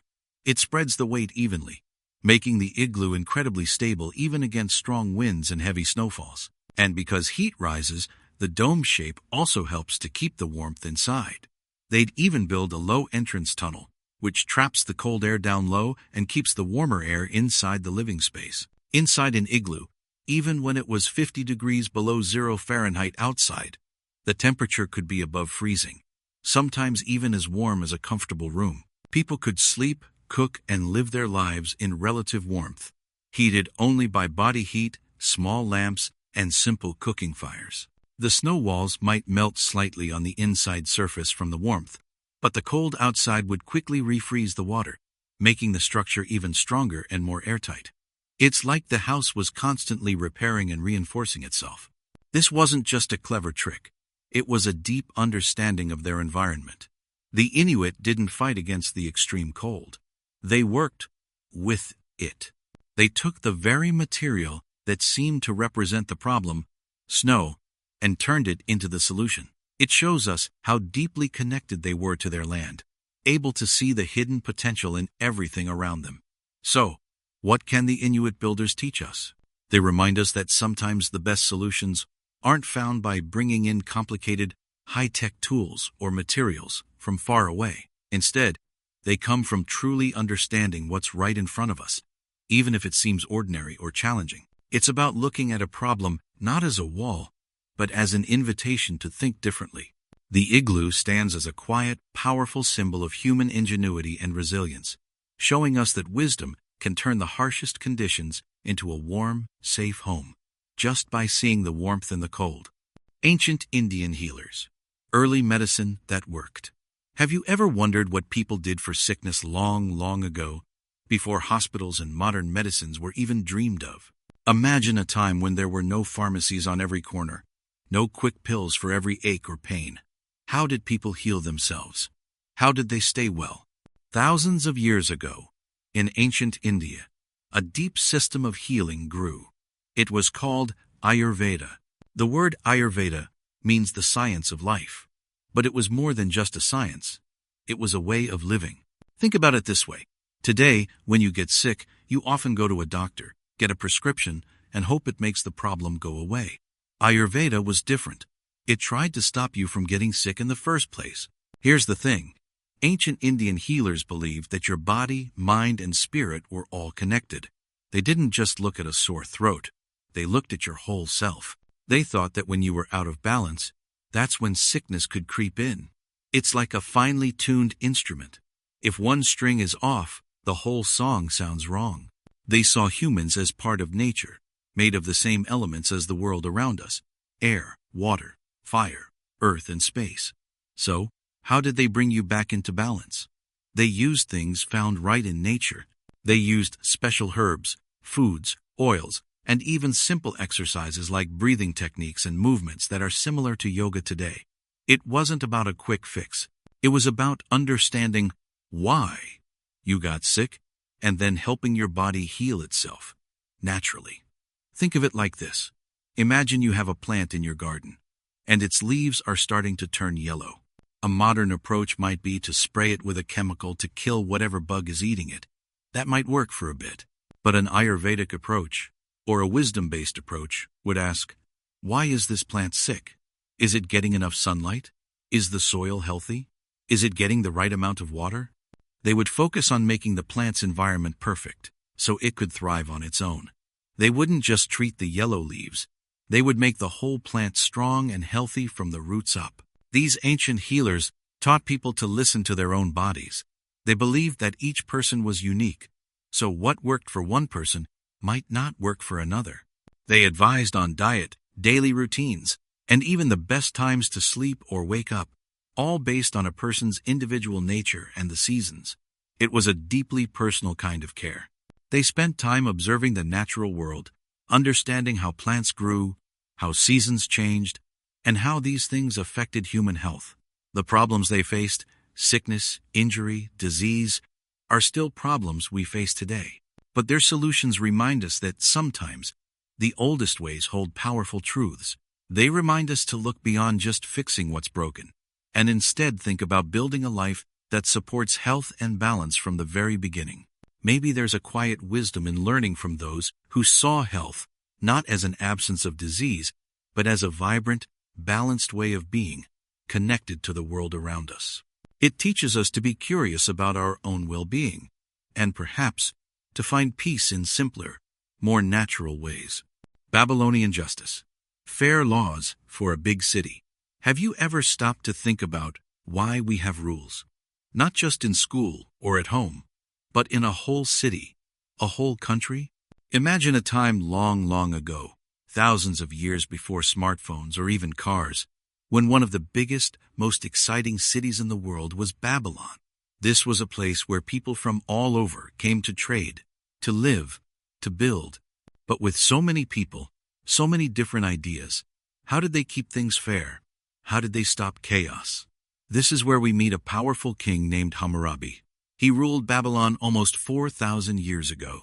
King Hammurabi understood something deep about human nature. For a society to work, people need to know what to expect. They need to understand what's right and what's wrong, and what happens if you break a rule. So, he did something truly remarkable for his time. He created one of the first known sets of written laws that applied to everyone in his kingdom. We call it the Code of Hammurabi. Imagine a giant, dark stone pillar, standing tall, carved with tiny, intricate writing. That's how these laws were shared, not just whispered from person to person, but carved in stone for all to see. Before this, laws were often based on traditions or what a local leader decided. That could change, depending on who you were or who was in charge. But Hammurabi's code was different. It laid out clear rules for almost every part of life. How to handle arguments, what to do if a farmer's crop failed, rules for doctors and builders, even laws about marriage and family. One of the most famous ideas from the code is an eye for an eye, a tooth for a tooth. Now, this might sound harsh to us today, like pure revenge, but for its time, it was actually a step towards fairness. Before Hammurabi, if someone hurt you, your family might take extreme revenge. It could start a huge, never-ending fight. Hammurabi's rule meant the punishment had to match the crime. No more and no less. It was an attempt to stop endless cycles of violence and bring a sense of balance. If someone caused you to lose an eye, the penalty was that they lost an eye. It was about equal retaliation, trying to keep things in proportion. It wasn't perfect, and it didn't treat everyone exactly the same, especially when it came to people of different social ranks, but it was an effort to make justice something predictable. Think about a school today. Imagine if there were no clear rules about what happens if someone cheats on a test, or gets into a fight, or damages school property. It would be confusing and unfair, right? Some students might get a light punishment, others a harsh one, just depending on who the principal was that day. But a good school has a student handbook, a set of rules everyone can read. You know that if you break a certain rule, a certain consequence will likely follow. This helps everyone understand the boundaries, and it makes the school feel like a fairer place. Hammurabi's code was like that massive, ancient school handbook for an entire kingdom, trying to bring order to a giant, bustling city. The legacy of Hammurabi's code is not just about its specific laws, but about the very idea of written laws. It shows us that, even thousands of years ago, humans understood the deep need for a system, a framework to live together peacefully. They sought order, fairness, and a way for everyone to understand the game of life in their big, complex city. And in a quiet way, it whispers to us across time, reminding us that the search for justice, for clear rules that make sense for everyone, is a timeless human journey that continues even today. Aboriginal fire management. Using fire to grow food. Imagine a world where people used fire, not to burn down forests in a wild rage, but to make them healthier, safer, and even grow more food. Sounds strange, right? We often think of fire as something destructive, a force that takes everything away. But for thousands of years, some cultures, especially the Aboriginal peoples of Australia, understood fire in a completely different way. They saw it as a tool, a partner, a way to care for their land and ensure its bounty. This ancient practice is called fire stick farming or cultural burning. It's not about big uncontrolled blazes. Instead, it's about very careful, very controlled, slow-moving fires. Think of it like this. If a doctor uses a small, precise tool to fix a problem, that's much better than a huge, wild surgery. Aboriginal people used small fires, deliberately lit, at just the right time of year, in just the right places. They weren't just guessing. They knew the land deeply. They watched it closely, observing the seasons, the plants, the animals. They understood that if dry leaves, dead grass, and fallen branches built up too much, a huge, devastating wildfire could easily start. So, they would light small, cool fires that crept slowly across the land. These fires would burn off only the dry, dead stuff on the ground, leaving the big trees and healthy plants untouched. Here's how it worked and why it was so brilliant. When these small fires cleared the ground, they did several important things. First, they returned nutrients to the soil. Ash from the burned plants acted like a natural fertilizer, making the ground richer for new growth. Second, by clearing out the thick undergrowth, it made it easier for people to walk through the landscape, to hunt, and to gather food. It also helped certain plants, like those with edible roots or seeds, to sprout more easily because they had more sunlight and less competition. And that's why it matters for food.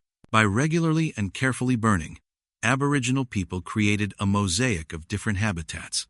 Some areas would have fresh green shoots, perfect for grazing animals, making hunting easier. Other areas would be slightly older, full of plants bearing fruit or seeds.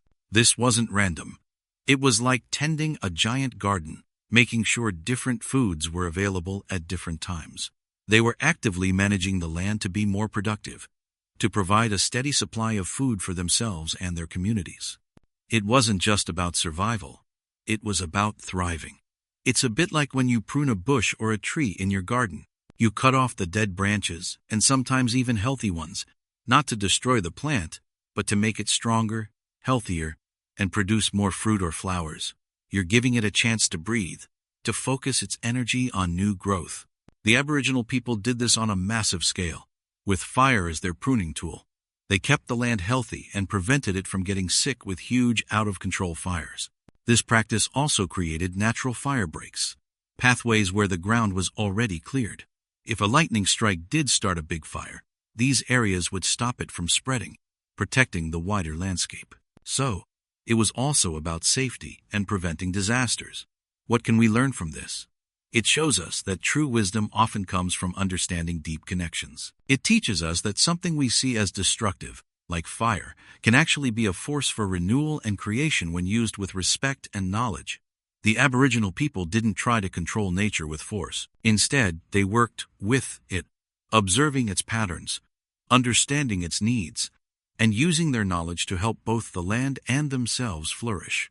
Their story reminds us that sometimes the oldest ways hold the deepest truths about living in balance with our world. Egyptian preservers, storing food for years. Imagine you have a favorite snack, something delicious. Now imagine you can't eat it all right now, and you want to save it for next week, or even next month. What happens? It probably goes bad, right? Mold grows, or it just gets stale. Here's the thing. People have faced this problem for thousands of years. It's a challenge we still struggle with today. How do we make our food last? Ancient Egyptians understood this challenge deeply. They lived in a land shaped by the Nile River. Every year, the Nile would flood, bringing rich soil to the land, which was great for growing crops. But the floods also meant that harvests were seasonal. They had a lot of food all at once, then nothing for a long time. So, they had to figure out how to keep food from spoiling. This wasn't just about avoiding a little waste. It was about survival. It was about making sure there was enough food for everyone, even when the fields were empty. They became masters of food preservation. This means finding ways to stop food from rotting or going bad. One simple way was drying. Think about how a grape becomes a raisin, or how jerky is made from meat. The Egyptians would dry grains like wheat and barley in the sun. They'd also dry fruits and vegetables. Removing the water stops the tiny germs that make food spoil. Those germs need water to live, so taking it away essentially starves them. Another method was salting. Salt is amazing. It pulls water out of food, just like drying does. And it also makes it a tough place for many bad germs to grow. They would salt fish and meat, keeping it good for much longer. And they had very clever storage methods. They built special storerooms, often underground or with thick walls, to keep things cool and dry. These weren't just simple sheds. They were designed like modern pantries, but on a much larger scale, built to protect vital supplies. This practice wasn't just a clever trick. It was a cornerstone of their society. Imagine if your family only bought groceries once a year. You'd have to plan very carefully, wouldn't you? You'd need to store everything in a way that it wouldn't spoil. That's how critical it was for the Egyptians. They needed food to feed their large population, to build their pyramids, and to keep their society running through good times and bad. Their ability to store food for years meant they could survive droughts, unexpected lean seasons, or even support big projects like building those massive temples. Think about it this way. When you put your homework in a backpack and bring it home, you're preserving it. You're keeping it safe from getting lost or damaged on the bus. When you save money in a bank account, you're preserving your resources for future needs, maybe for a new video game or college. Food preservation is similar. It's about foresight, looking ahead and preparing. It's about knowing that today's abundance might not last, so you need to be ready for tomorrow's needs. They figured out that if you controlled the conditions, dryness, salt, coolness, you could control the lifespan of your food. This wasn't advanced science in the way we think of it today, with microscopes and labs, but it was incredibly smart observation. They saw what worked, and they repeated it, getting better over centuries. It was about understanding the natural world and working with it, not against it. So, when we look back at the Egyptians and their storage solutions, we're not just seeing old buildings or ancient practices. We're seeing a deep wisdom about life itself. They teach us about being resourceful, about planning, and about respecting what nature provides. Their understanding of how to make things last, to bridge the gap between harvest and hunger, shows us a powerful lesson. It reminds us that problems we face today, like how to reduce food waste or feed a growing world, often have echoes in the past. And sometimes, the very best solutions are found in the simplest, most careful ways of living. Inca Messengers. Fast mail across mountains. Imagine for a moment that you need to send an urgent message to someone far away, not just across town, but across hundreds of miles, over towering mountains and through deep valleys. Today, you might just pull out your phone and send a text or make a call. The message travels almost instantly. But what if there were no phones, no internet, no cars, not even horses? How would you send that vital news? This was a problem the ancient Inca Empire faced. Their vast empire stretched across South America, climbing the mighty Andes Mountains. It was an incredible landscape, beautiful but incredibly challenging for travel. To keep their huge empire connected and under control, the Inca needed a way for messages and even fresh goods to travel quickly from one end of the empire to the other. And they found a brilliant, human-powered solution, the chasqui. The chasquis were the Inca's super messengers. They were incredibly fit runners, chosen for their strength and speed. They didn't run the entire empire themselves. Instead, the Inca built a vast system of roads, some of the most impressive in the ancient world, winding through mountains and valleys. Along these roads, every few miles, they set up small stations called tambos. Think of tambos as ancient rest stops or relay points. Here's how it worked. A chasqui would run from one tambo to the next, carrying a message. As they neared the tambo, they'd blow a conch shell trumpet to signal their arrival.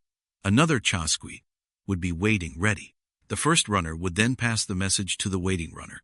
This message might be a verbal one, spoken quickly from person to person. Or it could be a quipu, which was a complex system of knotted cords used by the Inca to record information, like numbers or important facts. The second chasqui would then sprint off to the next tambo, where yet another runner would be waiting. This system was like a human relay race, stretched across an entire empire. Each chasqui would run their short, intense leg of the journey, ensuring the message kept moving at an incredible speed. It wasn't just messages they carried either. Fresh fish caught on the Pacific coast could reach the emperor's table in the mountain capital of Cusco, hundreds of miles away, in just a couple of days. That's faster than many things traveled in Europe at the time, even with horses. This amazing system highlights the Incas' deep understanding of organization and human ability. They recognized that while one person couldn't run for hundreds of miles, a team of dedicated people, each doing a small part, could achieve something truly monumental. It was a network built not of wires or satellites, but of flesh and blood, powered by human effort and discipline. Think about a cross-country track team running a relay. Each runner gives their all for their segment, and then hands off the baton to the next person, ensuring the team's overall speed. The Inca Chasqui did something similar, but on a grander scale, connecting an entire civilization. It wasn't about individual glory, but about the seamless flow of information for the good of the whole empire. Today, we take instant communication for granted. A video call to a friend across the world feels normal. But the Inca solution reminds us that even without our advanced technology, humans have always found ways to connect, to share, to bridge distances. It shows us the power of working together, of simple solutions applied with great dedication. The Chasqui remind us that true progress isn't always about the newest invention, but often about the ingenuity and collective spirit of people finding a way, no matter the obstacle. It's a deep whisper from the past, telling us that human connection, forged through effort and brilliant organization, can truly move mountains. Roman aqueducts, bringing clean water to everyone. Have you ever stopped to really think about clean water? The kind that just flows from your tap whenever you need it? Most of us just expect it to be there. But imagine a time, long ago, when getting fresh, clean water was a huge problem, especially for big cities. People lived crowded together, and clean water was hard to find. Dirty water meant sickness. It meant life was harder, much harder. Here's the thing. The ancient Romans faced this exact challenge. Their cities were growing fast. People were coming in from all over. They needed water, not just for drinking, but for washing, for their public baths, for fountains, and even for flushing waste. The local wells and rivers just weren't enough, and often they weren't clean. So, the Romans came up with an amazing idea, a truly clever solution that changed everything. The aqueduct. What was an aqueduct? Think of it like a very long, very smart water delivery system. It wasn't a pipe you'd see today, buried underground. Instead, it was often a channel, a kind of concrete river, built above ground, sometimes even high up on giant stone arches. These channels were designed with a very slight, gentle slope. This tiny slant was key. It allowed gravity, just the simple pull of the earth, to carry water from distant clean mountain springs or lakes all the way into the heart of their bustling cities. Imagine building something so huge, so precise, that it could move water across miles of hills and valleys, without pumps, simply by understanding how water flows downhill. That's what the Romans did. They built hundreds of miles of these aqueducts. Some of them are still standing today, silent giants reaching across the landscape, a testament to their skill and vision. This wasn't just about impressive building. It was about public health. It was about progress. Before aqueducts, getting sick from bad water was common. With clean water flowing into fountains and public baths, people were healthier. Cities could grow bigger and stronger. Think about your school. Imagine if there was no clean water for drinking fountains or bathrooms. How different would things be? How much harder would it be to learn or even just feel comfortable? The aqueducts did that for Rome.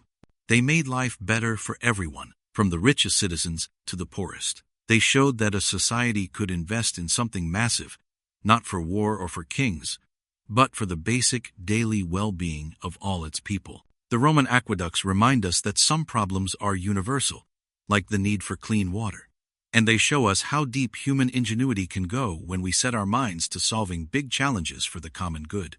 It's a quiet lesson from history, a gentle whisper from ancient times. When we work together, when we think beyond ourselves, we can build things that truly last, things that serve generations, making life not just possible, but better for countless people. And that's a powerful thought to carry with us, even today. Mongol riders. Sending messages super fast. Have you ever sent a text message and felt annoyed if you didn't get an instant reply? Or maybe you've waited for an important email, checking your phone every few minutes. In our world, information moves at the speed of light. But imagine a time, long ago, when sending a message from one place to another could take weeks or even months. How would you keep a huge country together if you couldn't talk to people far away quickly? This was a massive problem. For the Mongols, a powerful group of people who built one of the biggest empires in history, connecting far-off lands was everything. Their empire stretched across continents, from Asia into Europe. Ruling such a vast area, with so many different cultures and people, was a huge challenge. They needed to send orders, get news from battles, and collect taxes. And they needed to do it fast. So, here's what they did. They created an amazing system, like an ancient, super-efficient postal service. They called it the Yam. Think of the Yam like a giant relay race that never ended. Along main roads, the Mongols set up thousands of special stations. These weren't just simple stops. They were like rest stops for horses and riders, spaced out every 15 to 30 miles. At each station, fresh horses were waiting, already fed and ready to run. And there were always new riders, rested and ready to go. A Mongol messenger would gallop into a station, carrying an urgent message. They wouldn't even dismount their horse for long. They'd quickly show a special tablet called a paisa, which was like their official ID and pass. This tablet told everyone they had permission to use the Yam system. As soon as the message was handed over, a new rider would grab it, jump onto a fresh horse, and thunder off to the next station. This happened over and over again, day and night, in all kinds of weather. Because of this constant change of fresh horses and riders, messages could travel incredibly quickly. We're talking about hundreds of miles a day. It was faster than anything else known at the time. Imagine trying to deliver a message across the United States without cars or planes, just horses. The Yam made it possible to send important news from one end of the empire to the other in a fraction of the time it would normally take.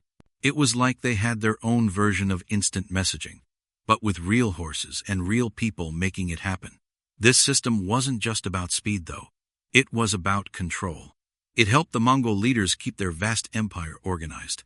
They could send out laws, gather information about rebellions, and coordinate their massive armies. It tied their scattered people together, creating a sense of unity even across huge distances. For example, if a general needed more supplies on the battlefield, a rider could get that message back to the capital in just a few days, instead of weeks. This might have been the difference between winning and losing. And that's why it matters. The Mongols understood that good communication isn't just nice to have. It's essential. It shapes how people interact, how governments function, and how societies develop. They solved the problem that we still grapple with today: how to connect everyone, everywhere, quickly and reliably. Today, we have fiber optic cables and satellites. But back then, they had hooves and human will. It makes you think about how every problem, big or small, has a solution waiting to be found. The Mongols didn't have technology like ours, but they used their understanding of horses, human endurance, and smart organization to build something truly incredible. Their internet was a network of brave riders and powerful horses, linking their world together, proving that ingenuity can overcome even the greatest distances. And sometimes, the simplest, most physical solutions can be the most effective, binding people and places together in surprising ways. It shows us that even centuries ago, people were finding clever ways to make their world work better, connecting human thoughts across great stretches of land. Zulu warriors. Building a strong community. Have you ever thought about what makes a group of people truly strong? Is it just power, or is it something deeper, something that connects them? Imagine a time and place where being part of a group meant everything, where your very existence was tied to the well-being of everyone around you. This was a core idea for the Zulu people, especially their famous warriors, long ago in southern Africa.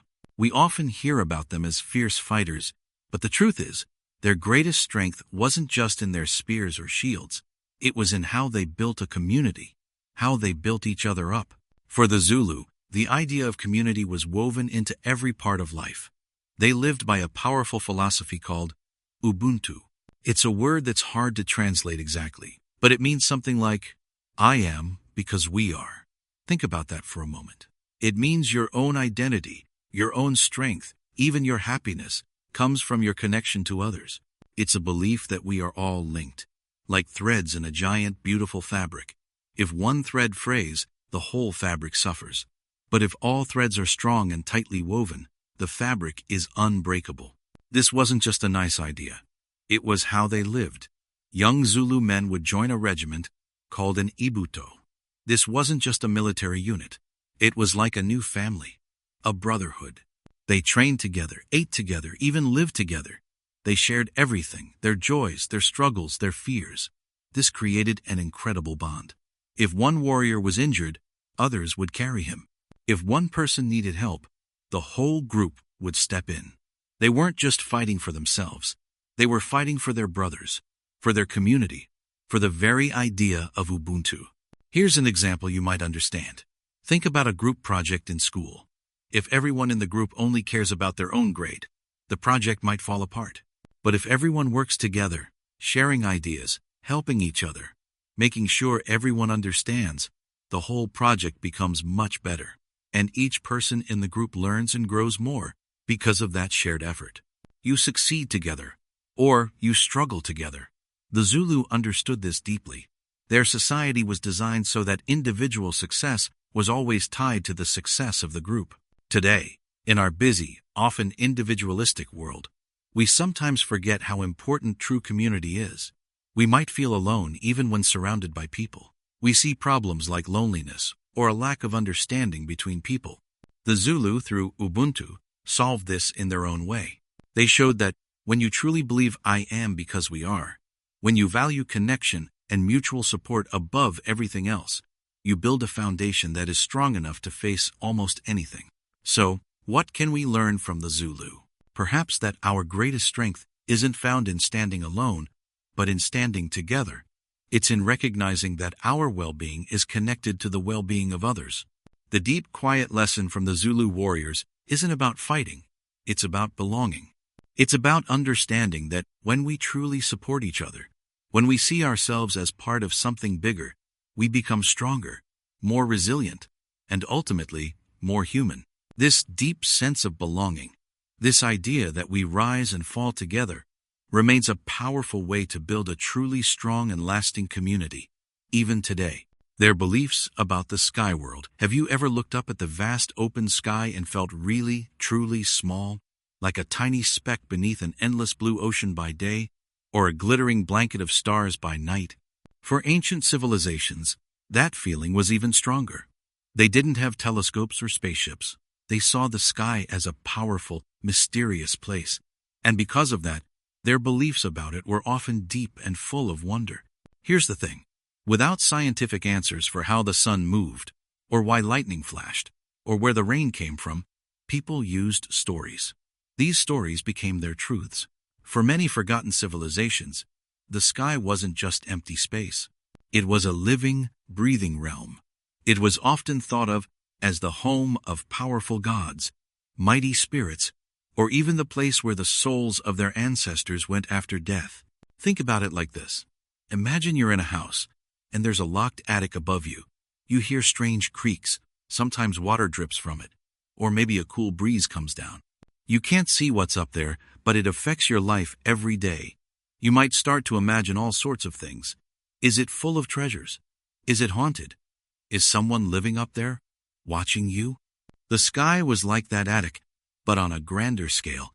It brought the warmth of the sun that helped crops grow, but also fierce storms that could wipe out everything. It made sense to believe that whatever was up there had immense power over their lives. Many cultures believed the sky was a kind of upper world, separate from the earth, but deeply connected to it. Some saw it as a massive dome, a giant tent covering the flat earth. Others imagined layers of sky, each one home to different gods or spiritual beings. The stars might be holes in this dome, letting light from another realm shine through.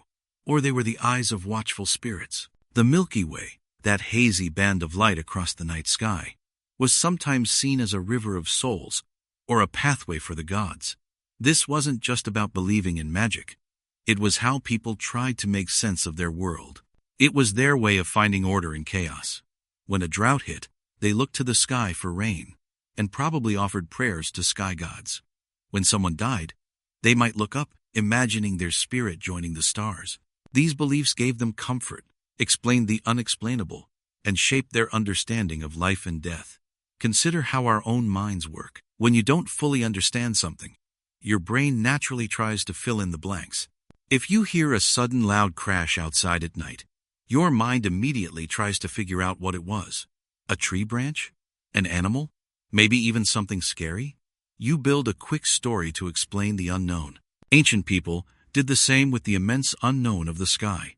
They built stories, entire belief systems, that made the vastness less terrifying and more meaningful. And that's why these beliefs matter. They tell us about a shared human journey. Even though we have science now that explains the weather and the stars, we still look up and feel that sense of wonder. We still feel small, and we still ask big questions about our place in the universe. The sky world beliefs of ancient people remind us that deep down, we've always been seekers, always trying to connect the dots between what we see and what we feel in our hearts. Hohokam farmers. Desert farming with smart canals. Have you ever thought about how important water is, especially in a place where there's hardly any? Imagine living in a hot, dry desert, where rain barely falls, and the ground is parched. How would you grow enough food to feed your family, let alone a whole community? This was the huge problem faced by the Hohokam people, who lived in what we now call the Sonoran Desert in Arizona, a long, long time ago. But here's the thing. They didn't just survive. They thrived. The Hohokam were amazing farmers, and they solved this water problem in a truly incredible way by building what we call smart canals. Think of a canal as a big ditch or channel that carries water from one place to another. For the Hohokam, these weren't just any ditches. They were a vast, complex network, dug by hand over hundreds of years, designed to bring water from rivers deep into the desert, right to their fields. It's easy to think of a ditch as just a hole in the ground, but the Hohokam canals were masterpieces of engineering, built without any of the tools or machines we have today. They had to understand the land perfectly. They knew just how to make the canal slope gently downhill, so the water would flow steadily, not too fast to cause erosion, and not too slow to get stuck. They built hundreds of miles of these canals, some of them wider than a modern highway lane, reaching across miles of desert. This allowed them to grow crops like corn, beans, and squash in a place that seemed impossible for farming. Think about how you might manage a small amount of water if you had to. Maybe you have a plant at home, and you give it just enough water so it doesn't dry out, but not so much that its roots rot. Now imagine doing that for entire fields, for generations, for thousands of people, across a huge, flat, hot landscape. The Hohokam had to be incredibly organized. Communities worked together to build and maintain these canals. It wasn't just about digging. It was about cooperation, planning, and a deep, deep understanding of their environment. They truly respected every drop of water, seeing it as the lifeblood of their homes and their future. Their canals weren't just about moving water. They were about creating life where none seemed possible. They tell us a powerful story about human ingenuity and persistence. It shows that even the biggest challenges, like turning a harsh desert into a food basket, can be overcome with smart thinking, hard work, and people working together toward a common goal. The Hohokam remind us that sometimes the simplest ideas, applied with incredible care and long-term vision, can truly change a landscape and shape a society for centuries. Their ancient waterways, some of which are still visible today, whisper tales of a people who mastered their world by understanding its most precious resource. Phoenician traders. Connecting the ancient world. Have you ever stopped to think about how ideas travel? Not just through books or the internet today, but how they moved across the world thousands of years ago. It's a bit like a giant game of telephone, but with tools, inventions, and ways of thinking. And sometimes, one group of people really changed the rules of that game. Here's the thing. Long, long ago, along the coast of what we now call Lebanon, lived a people known as the Phoenicians. They weren't a massive empire that conquered lands, like some other famous groups you might hear about. Instead, the Phoenicians were masters of the sea. They built amazing ships, strong and fast, and they sailed them all across the Mediterranean Sea. They were traders, and that was their superpower. Imagine your school cafeteria. You have different groups of friends, maybe some like certain foods, others like different music. Now imagine trying to share a favorite snack or a new song with everyone, but you can't speak the same language as half the people, and you have no way to travel between tables. The Phoenicians faced a similar problem, but on a much bigger scale. They wanted to trade things like valuable cedar wood, which was great for building ships and temples, or a special purple dye that only they knew how to make. This dye was so rare and beautiful that kings and queens loved it. But to trade, they had to talk to people from many different cultures, who spoke many different languages, and they had to keep track of their deals, their goods, and their money. This was a huge problem for everyone back then. How do you share knowledge or record important information when every group has a different, complicated writing system? Some systems used thousands of tiny pictures, one for every word or idea. That's like trying to remember a different emoji for every single word you want to type in a text message. It was incredibly hard to learn and use. So, the Phoenicians came up with an amazing solution: the alphabet. Think about that for a second. Instead of drawing a picture for every single word, they created a simple system of about 22 letters. Each letter stood for a sound, not a whole word or idea. This was a game changer. Suddenly, learning to read and write became much, much easier. Anyone could learn it, not just a few special scribes. And that's why it matters so much. As the Phoenicians sailed and traded, they didn't just carry goods like lumber and dye. They carried their alphabet. They shared it with the Greeks, who added a few letters and then passed it on to the Romans. Eventually, this same alphabet became the basis for the English alphabet you are reading right now. Think about it like this. Today, we use the internet to connect with people all over the world. We share ideas, stories, and products instantly. The Phoenicians did something similar for their time. They created the original information highway of the ancient world.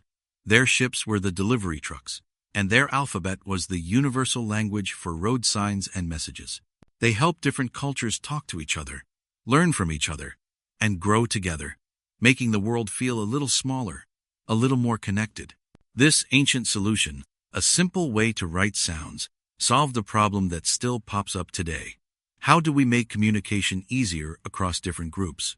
The Phoenicians showed us that sometimes the simplest tools can have the biggest impact. Their legacy isn't just about purple cloth or powerful ships. It's about the silent power of shared understanding, a power that continues to shape our world, letter by letter. Kush Kingdom, mastering iron and making tools. Kush Kingdom, mastering iron and making tools. Have you ever thought about how much your life changes when you get something really new and powerful? Maybe a new phone that does so much more than your old one. Or a special tool that makes a hard job super easy. Well, thousands of years ago, in a land called Kush, which is now part of modern-day Sudan in Africa, people found their own big discovery. It wasn't a phone, but something just as important: iron. Before iron, people used tools made of stone, or softer metals like bronze.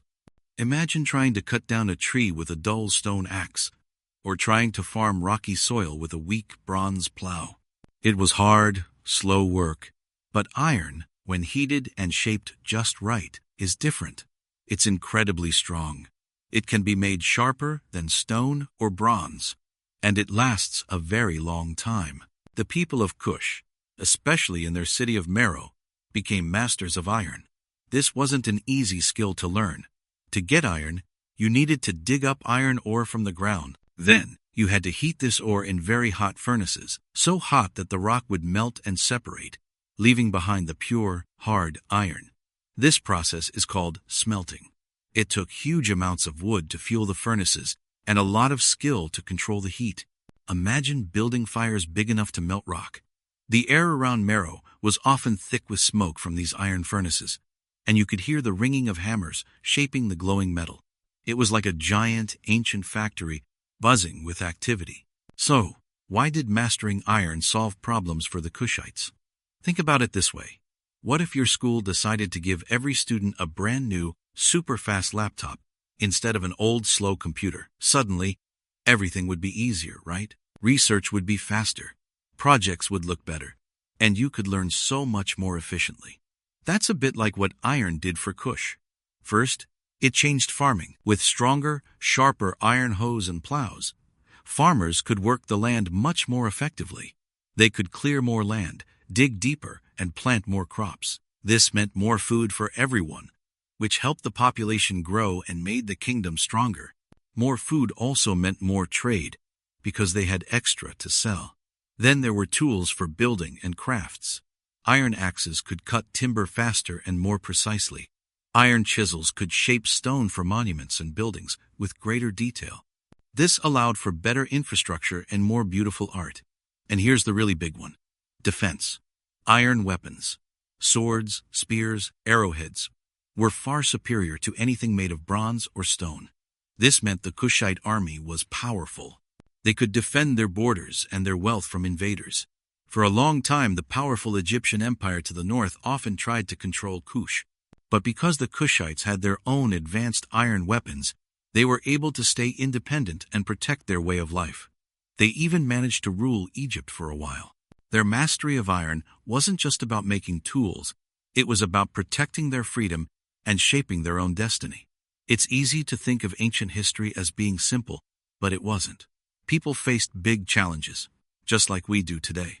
The Kushites showed us that by understanding materials around them, by figuring out how to use new technology, even something as basic as iron, they could overcome obstacles. They didn't just solve problems, they built a thriving, independent kingdom that lasted for centuries. Their story reminds us that true strength often comes not from what you are given, but from what you learn to create and master with your own hands and minds. And that kind of cleverness and hard work can change an entire world. Minoan sailors. Smart trading across the sea. Have you ever thought about how the things you use every day, like your phone, or even the food you eat, get to you? They often travel from far away, sometimes across oceans. It's not a new idea. Thousands of years ago, a group of people called the Minoans became masters at this very thing. Smart trading across the sea.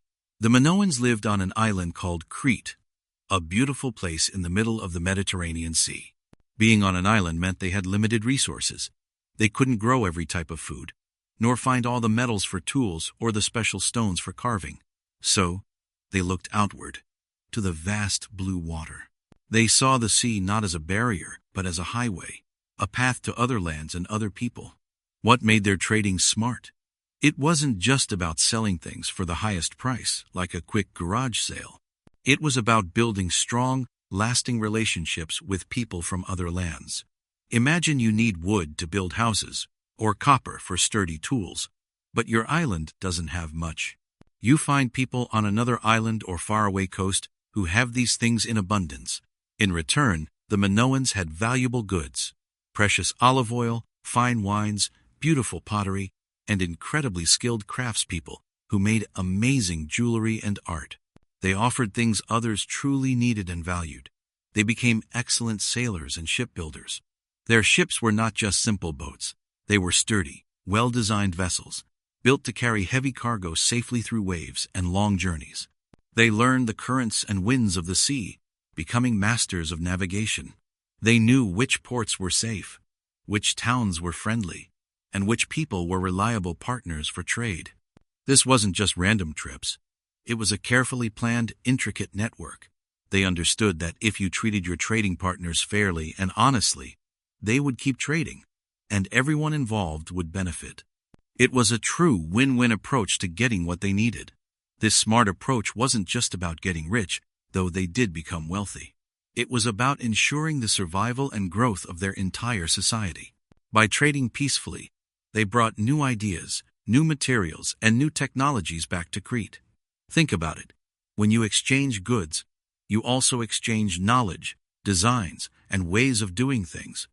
They learned from the Egyptians, the people of the Middle East, and other Mediterranean cultures. In turn, others learned from them. This constant flow of goods, skills, and ideas helped their unique culture bloom. Their magnificent palaces, vibrant frescoes, and comfortable way of life were all supported by this vast, sophisticated network of trade. It allowed them to specialize, to focus their energy on what they did best, knowing they could get other necessities through trade. Their way of life was largely peaceful, a sharp contrast to some empires that grew by conquering their neighbors. The Minoans thrived by connecting with others through mutual benefit, not by force. They built trust, not walls or armies. Their strength came from their well-built ships, clever navigation, and ability to forge lasting relationships rather than from military might. This offers a big lesson. It shows that peace and cooperation, driven by a clear understanding of mutual needs, can lead to great prosperity and lasting influence, sometimes even more effectively than conflict and control. Think about how your school works, or even how different parts of your town interact. The art class needs paint, the science class needs microscopes, and the gym class needs balls. No one part of the school makes everything it needs. Instead, the school administration buys these supplies from different companies that specialize in making them. Each company provides something valuable, and the school uses these supplies to teach you. That's a bit like the Minoans. They specialized in certain valuable goods and services, like their beautiful pottery or their expertly built ships, and then they traded these with others who specialized in something else, like metals or timber. Everyone got what they needed by working together, sharing what they had, and trusting each other to deliver. Or consider your smartphone. It's an incredible device, but it's not made in one place. The screen might come from one country, the tiny microchips from another, and the camera lens from a third. Then, all these specialized parts are brought together and assembled in yet another country. This entire global process relies on smart trading, efficient shipping, and careful agreements. Just like the Minoans did thousands of years ago, but on a much bigger scale. It shows how interconnected our world becomes when people share resources, skills, and ideas. The Minoans remind us that getting along with others, even those who seem very different from us, can be incredibly powerful.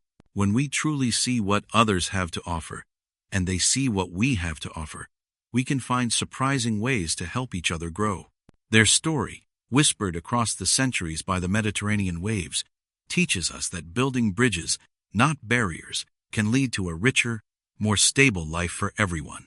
It's a quiet, deep strength, the power of connection, understanding, and respectful exchange. It shows us that sometimes, the very best way to solve big problems and build a bright future is simply by reaching out, exchanging, and trusting. Sand trackers. Finding water in impossible places.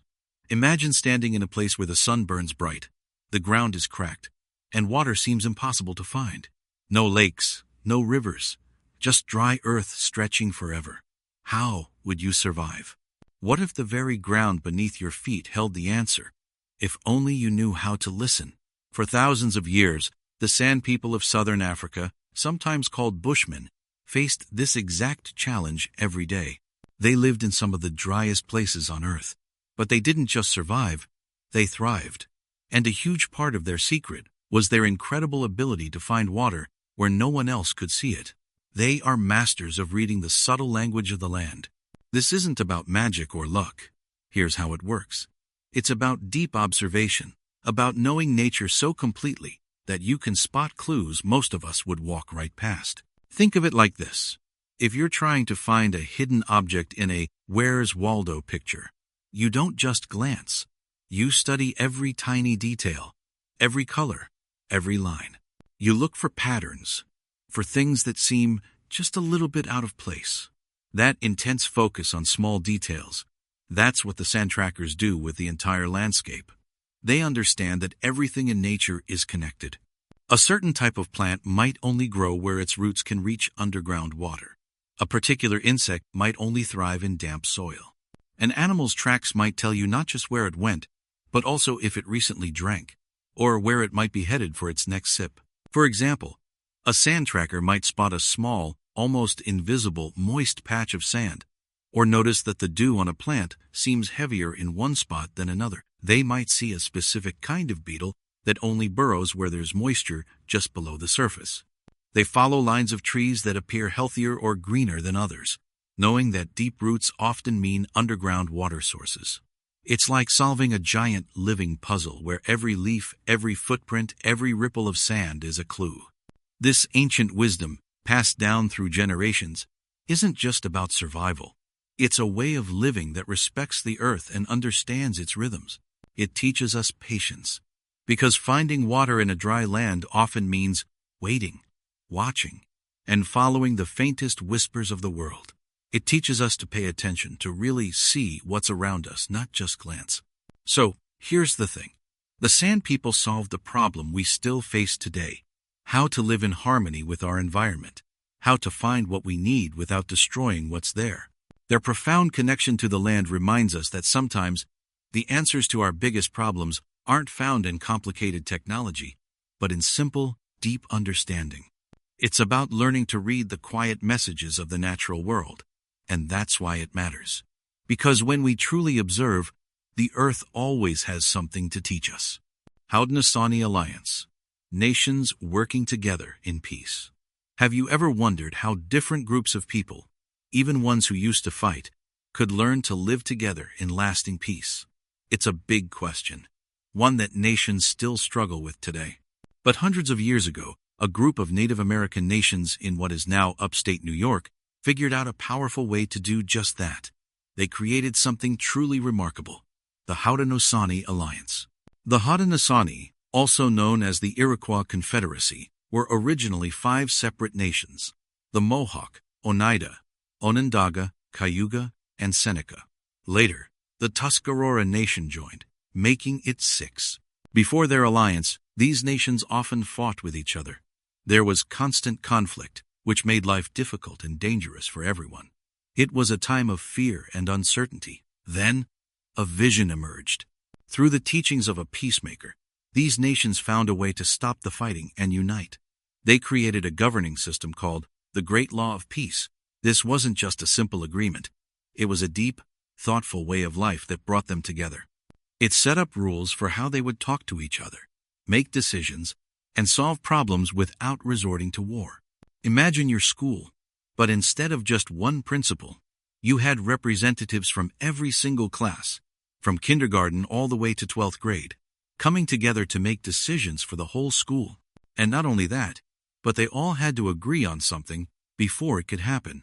That's a bit like how the Haudenosaunee Alliance worked. Each nation kept its own identity and traditions, but they came together in a grand council. This council was where major decisions affecting everyone were discussed and decided. The Great Law of Peace taught them to think 7 generations into the future. When they made a decision, they didn't just think about what was good for them right then. They asked, how will this affect our great-great-great-grandchildren? Will this make their lives better or harder? This kind of long-term thinking is rare even today. It meant they made choices that were sustainable, not just quick fixes. They thought about the land, the water, and the well-being of all living things, knowing their actions today would ripple through time. One of the most important ideas in the Great Law was that everyone's voice mattered. Even if you disagreed with someone, you had to listen to their point of view. Decisions were made through careful discussion and consensus, meaning everyone had to agree. It wasn't about one group winning over another. It was about finding a path that worked for all. This spirit of unity, built on deep respect, allowed their alliance to last for hundreds of years, far longer than many modern nations have existed in peace. Think about a group project in class. If everyone just argues and no one listens, the project usually turns out badly, or doesn't get finished at all. But if you and your classmates set clear rules, listen to each other's ideas, and try to find a solution that works for everyone, even if it means compromising a little, you can create something truly amazing together. The Haudenosaunee Alliance was like the ultimate group project, but on a massive scale, with entire nations involved. They showed that peace is not just the absence of war. It is an active, living process of listening, compromising, and building trust. Their story reminds us that even when differences seem too big to overcome, there is always a path to understanding and unity. It takes patience, a willingness to listen, and a shared vision for a better future, not just for ourselves, but for all who will come after us. The Haudenosaunee offer a quiet wisdom, showing us that building a peaceful world is always possible, one thoughtful decision at a time. Norse explorers, sailing to far-off lands. Imagine standing on the edge of everything you know. You look out at a vast, endless ocean, stretching further than your eyes can see, further than any map shows. For most people, in most times, that ocean was a solid wall, a barrier to the unknown. It was full of fears and mysteries. But for a group of people from the cold lands of Scandinavia, the Norse explorers, often called Vikings, this wasn't a wall. It was a wide open highway, a challenge to be met, a problem to be solved. These Norse people faced a big challenge in their homelands. Resources could be scarce, and their communities were growing. They needed new lands, new ways to trade, and new opportunities. The only way to find them was to go where no one else dared to go, across the vast, freezing North Atlantic. How could they cross such an immense, dangerous body of water without modern tools, without GPS, without even reliable charts? This was the problem they had to solve, and their answer was truly amazing. Their solution wasn't just one thing. It was a combination of brilliant engineering, careful observation, and incredible bravery. First, there was the Longship. Forget what you might think of a simple boat.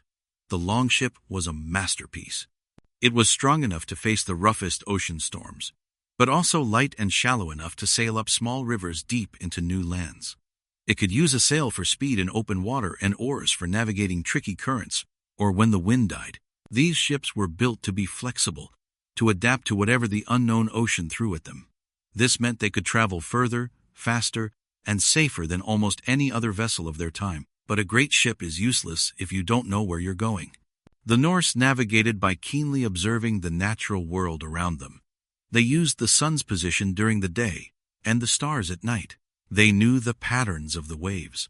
Understanding how ocean swells could tell them about distant land or changes in the weather. They watched the flight paths of birds, knowing that some birds only fly a certain distance from land. They even used whales as guides, understanding that whales often follow coastlines or gather in rich fishing grounds. There are stories, too, of a sunstone, a special crystal that could show them the sun's position even on cloudy days, a kind of ancient compass that let them find their way when other methods failed. This deep shared knowledge, passed down through generations, was like a living map in their minds. Think of it like this. Imagine you're trying to find your way through a huge, unknown forest without a map or a phone. You can't just walk in any direction. You'd have to pay close attention to everything. The moss on the trees, the direction the sun rises and sets, the sounds of distant water, the tracks of animals. You'd learn to read the signs, piece by piece, building up your own mental map. That's what the Norse did with the ocean, but on a scale far, far grander. They didn't just sail. They read the ocean like a book, understanding its every whisper and roar. Because of this deep connection to their ships and to nature's clues, the Norse explorers were able to do something truly astonishing. They sailed far beyond Iceland and Greenland, becoming the first Europeans to set foot on the shores of North America, centuries before Columbus. They reached a place they called Vinland, a land of grapes and rich timber. They didn't just stumble upon these places. They navigated there with skill and purpose, solving the immense problem of ocean travel that had held back humanity for so long. Their journeys remind us that the greatest barriers often exist in our minds. When facing something vast and unknown, it's not always about having the perfect, modern tool. Sometimes, the solutions come from looking closely at what's around us, building on old knowledge, and having the courage to take the first step. The Norse didn't just explore new lands, they expanded the very idea of what was possible, showing us that with cleverness and daring, even the most daunting unknowns can become pathways to new beginnings. Chinese engineers, building walls to protect kingdoms. Have you ever thought about what it truly means to feel safe, not just in your home or at school, but on a much bigger scale? Imagine living in a time when entire kingdoms, whole civilizations, faced constant danger from outside. What would you do to protect everything you knew, everything you valued, for generations to come? This was the huge problem faced by ancient China, and their solution was something truly amazing: the Great Wall. Here's the thing. China, for a very long time, had a big problem. Nomadic groups, people who moved around a lot and didn't have fixed homes, often rode in from the north. These groups were skilled horse riders and fierce fighters. They would raid villages, steal food and goods, and then disappear just as quickly. This wasn't just a small bother. It was a constant, terrifying threat that kept people from living peaceful lives and building strong communities. It made it hard for society to grow, for farming to be stable, for people to feel secure. So, the Chinese engineers, working under different emperors over many centuries, came up with a bold plan. They decided to build a massive, continuous wall. This wasn't just a fence. It was a giant barrier made of stone, earth, and brick, stretching for thousands of miles. It had watchtowers where guards could spot invaders far away, and signals could be sent quickly across the land. It was a physical shield, yes, but it was also a message. It said, "This is our home, we are here to stay, and we will protect it." Think about it like this. Imagine you're playing a video game where you have to defend your base. You don't just build a single turret and hope for the best. You build strong walls, maybe a moat, and set up defenses that work together to make it really hard for enemies to get in. You're thinking ahead, trying to stop the problem before it even reaches you. That's what the Great Wall was. It was a massive act of foresight, a commitment to future safety. This wasn't a quick fix. Building the wall took hundreds of years, countless people, and incredible effort. It meant moving mountains of stone, figuring out how to build strong structures that would last through harsh weather, and organizing millions of workers. It was a true testament to human determination and the power of working together for a shared goal. They weren't just building a wall. They were building security, peace, and the chance for their culture to flourish without constant fear. And that's why it matters. The Great Wall wasn't perfect, and sometimes invaders still got through. But for centuries, it helped reduce attacks, gave warning, and symbolized the unity and strength of the Chinese people. It shows us how big problems that seem impossible, can be tackled with long-term thinking, incredible teamwork, and a deep commitment to protecting what is truly valuable. It teaches us that sometimes the best way to solve a problem that keeps coming back is to build something strong and lasting that stands the test of time. Persian Empire. Royal roads for quick travel. Have you ever thought about how fast news travels today? We text, we email, we share things online in an instant. It's hard to imagine waiting days, or even weeks, for an important message to arrive. But what about long, long ago, before phones or even cars? How did people manage to connect when distances were huge and travel was slow? Imagine an empire so vast, it stretched across 3 continents, from parts of Europe, through Asia, and into Africa. This was the mighty Persian Empire, thousands of years ago. Keeping such a giant empire together was an enormous challenge. How could the king in one city know what was happening in another, hundreds or even thousands of miles away? How could he send orders or gather information quickly? The answer was simple, yet brilliant. Roads. Not just any roads, but what we now call the royal roads. These royal roads were like the superhighways of their time. They weren't just dirt paths worn down by feet and carts. In many places, they were carefully built, sometimes paved with stone, and always maintained. The most famous of these roads stretched over 1,600 miles, connecting the heart of the empire to its farthest reaches.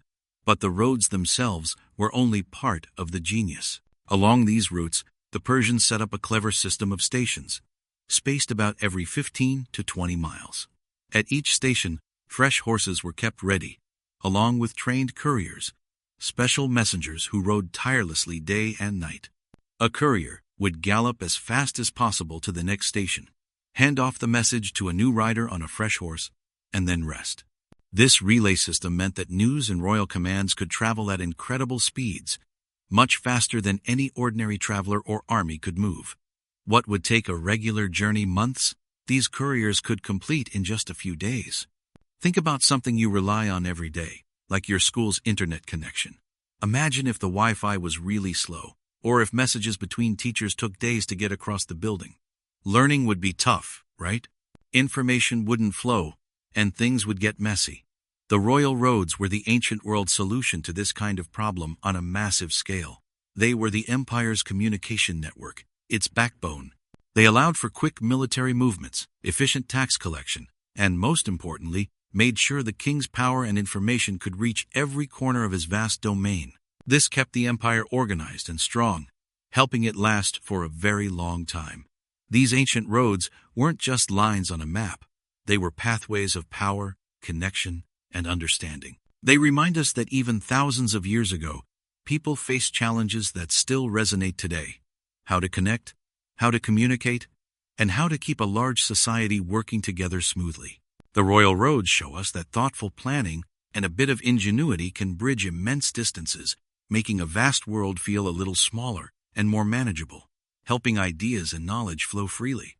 It's a quiet testament to how human cleverness can solve big problems, not just for a moment, but for ages to come. Pueblo water management. Getting water in dry times. Imagine a world where rain is a rare gift, where the land is mostly dry, and every drop of water means the difference between life and struggle. How would you live? How would you grow food? This wasn't just a thought experiment for the ancient Pueblo people of the American Southwest. It was their everyday reality. For centuries, they found ways to not just survive in a harsh desert environment, but to thrive, all because they understood something very deep about water. Here's the thing: they didn't have big machines or modern technology. What they had was observation, intelligence, and an amazing respect for their environment. The Pueblo people lived in places like mesas and canyons, where rain would often come in short, intense bursts, creating flash floods, and then vanish. So, the challenge wasn't just finding water, it was capturing it, holding on to it, and making it work for them over long, dry periods. Their methods were incredibly smart. They built what are called check dams. Think of them as small, low walls made of rocks or brush, built across shallow stream beds. When the rare rain came, these dams didn't block the water completely, but they slowed it down. And that slowing down was key. It gave the water time to sink into the soil instead of just rushing away. This meant the ground below the dam stayed moist for longer, allowing crops to grow even when the surface looked dry. It was like giving the thirsty earth a long, slow drink instead of a quick gulp. They also used terraces on hillsides. These were like steps carved into the slope, each one flat. When rain fell, instead of flowing straight down and washing away precious topsoil, the water would collect on each step. This simple idea made sure water stayed where it was needed, right by their crops. Another brilliant idea was waffle gardens, or gridded gardens. Imagine a checkerboard pattern on the ground, with small raised walls creating little square plots. Each square was designed to trap and hold rainwater, focusing it directly onto the plant within that square. It was like giving each plant its own tiny, personal reservoir. And beyond these methods, the Pueblo people understood something crucial. Water was a shared resource. It wasn't just about one family getting enough. It was about the whole community managing water together. Everyone had a role in maintaining these systems, in respecting the water, and in ensuring there was enough for everyone, and for the plants that sustained them all. They knew that wasting water meant threatening the future of their entire group. It's like when your family shares a small pitcher of water on a hot day. You don't just pour it all for yourself, you think about everyone else who needs a drink, and you take just what you need, carefully. This wasn't just a good idea. It was how they lived. So, what can we learn from the Pueblo people? Their story isn't just about ancient engineering. It's about a deep wisdom. It's about seeing how the world works and finding ways to live in harmony with it, rather than trying to force it to be something it's not. It shows us that sometimes the simplest ideas, born from careful observation and a deep sense of community, can solve the biggest problems. Their quiet dedication reminds us that true progress often comes not from conquering nature, but from understanding it, honoring it, and becoming a part of its delicate balance. It's a gentle whisper from the past, reminding us to be thoughtful, to be patient, and to always respect the precious gifts the earth provides. Norse survival. Storing food for long winters. Imagine winter. For us, it might mean snow days, hot chocolate, maybe some cozy nights indoors. But what if winter meant something far more serious? What if it meant a time when food simply stopped growing? A time when the ground froze solid and animals were scarce? This was the reality for the Norse people, the Vikings, who lived in northern lands where winters were incredibly long and harsh. Their world wasn't like ours, with grocery stores full of food from all over the globe, available every single day. For them, survival depended on what they could grow or catch during the short summer and autumn. So, they had a huge problem to solve. How do you feed everyone, your family, your village, when there's no fresh food for months on end? The answer was simple, but the work was massive. They had to become masters of food storage. They learned to preserve almost everything. Think about it. Asterisk. Drying. Asterisk. Asterisk. Fish, meat, even some fruits and vegetables were hung up to dry in the cold, clear air. Taking out all the water stops things from spoiling. It's like how we have dried fruit today, but on a much larger scale. And it was their main way to get protein through winter. Asterisk, salting, asterisk, asterisk. They packed fish and meat in layers of salt. Salt pulls out moisture and makes it super difficult for bacteria to grow. This meant that a catch from summer could last well into spring. Asterisk. Smoking. Asterisk. Asterisk. Hanging food over slow-burning wood, smoke added flavor, sure. But more importantly, the smoke chemicals helped preserve the food and repel insects. Asterisk. Fermenting. Asterisk. Asterisk. This is a bit like making yogurt or sourdough bread. They would let certain foods, especially dairy, change in a controlled way using good bacteria.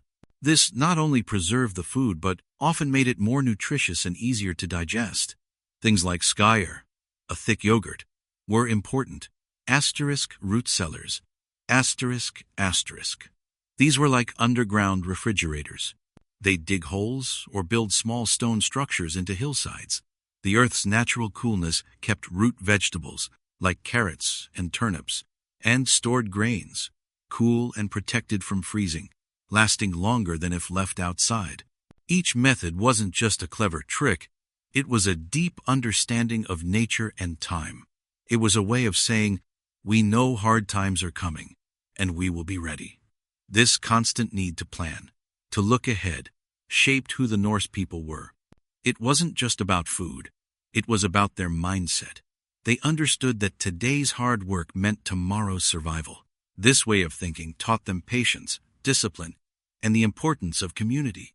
Everyone had a role in making sure enough food was prepared. Families worked together, sharing the tasks of fishing, hunting, harvesting, and then the long, careful process of preservation. If one family failed, it could impact everyone in the village. This shared struggle built strong bonds and a deep sense of responsibility. Think about preparing for a big test or an important sports season. You wouldn't just show up on the day and hope for the best, right? You study, you practice, you train. You're storing up knowledge or physical fitness. You're putting in the work now so you can succeed later. Or think about saving money. You might not spend all your allowance or earnings right away. You save some for something bigger later or for an unexpected need. That's a tiny bit like what the Norse people did with their food. They saved up the abundance of summer for the scarcity of winter. The Norse people, in their tough northern world, teach us something profound. They show us that facing big challenges isn't about magic or luck. It's about careful thought, persistent effort, and a willingness to understand the cycles of nature. It's about knowing that even in times of plenty, you must prepare for times of need. Their ancient wisdom, born from harsh winters, reminds us that foresight, resourcefulness, and working together are timeless skills. They help us not just survive, but truly thrive, no matter what winter, literal or figurative, comes our way. Roman public health, city toilets and sewers. Have you ever stopped to really think about where all the water goes after you flush a toilet, or how we keep our cities from becoming giant, unhealthy messes? It's something we probably don't give a second thought to, right? But for thousands of years, figuring out how to manage waste was one of the biggest problems for people living in towns and cities. Imagine a world where every street smelled bad, where sickness spread easily because of dirty water and trash everywhere. That was life for many, many people in ancient times. But the ancient Romans, in their incredible way, found a powerful answer to this challenge. They understood something deep. If you want a strong, healthy society, you need to keep your people healthy. And to do that, you need clean water and good ways to get rid of dirty water and waste. This understanding led them to build one of the most advanced public health systems the world had ever seen, especially when it came to city toilets and sewers. Think about a busy school cafeteria at lunch. If no one cleaned up the spills, or if the trash cans overflowed, and if hands weren't washed, what would happen? It wouldn't just be messy, people would likely get sick. A small problem could quickly become a big one, spreading germs and making lots of people feel terrible. Now, imagine that idea, but on the scale of an entire city, with thousands of people living close together. The Romans faced this every day. So, they built things like public latrines, big shared bathrooms, sometimes with rows of seats where people could sit together, even chat, while they used the facilities.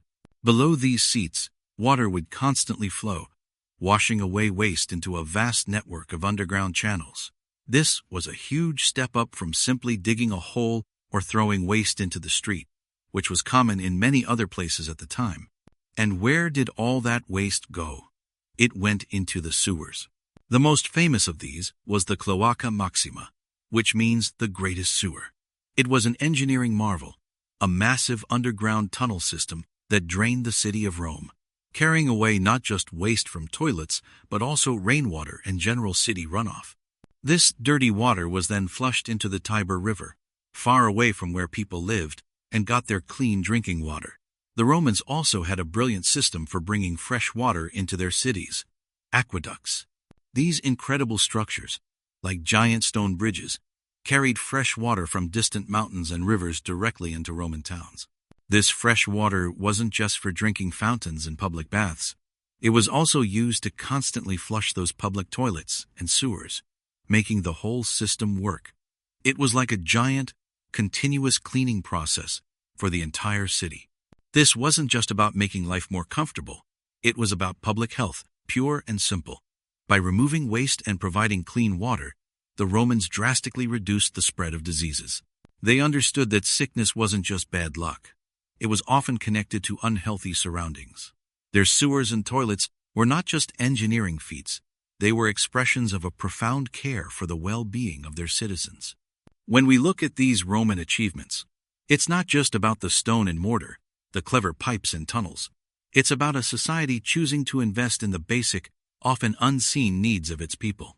It reminds us that true progress often lies in solving fundamental problems that make everyone's lives safer and healthier. We walk through our cities today, rarely thinking about the hidden systems beneath our feet that keep us safe and clean. But these systems are a quiet echo of a wisdom first truly mastered by the Romans: that a healthy community begins with the groundwork of care, laid deep beneath the surface.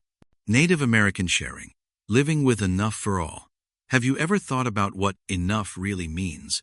Not enough for just me, but enough for everyone? This is a big question, and it's one many Native American cultures lived by for thousands of years. They had a deep understanding of living with enough for all. For many Native peoples, sharing wasn't just a nice thing to do. It was a way of life. It was how their communities survived and thrived. They saw themselves as part of a giant, connected web of life. The land gave them what they needed: buffalo, corn, berries, clean water, and strong trees. And in return, they treated the land with great respect. They learned to take only what they truly needed, never more. They believed that the gifts of the earth were meant for everyone, not just a few people to hoard. This idea built societies where very few people went without. This wasn't about owning land or resources in the way we think of it today.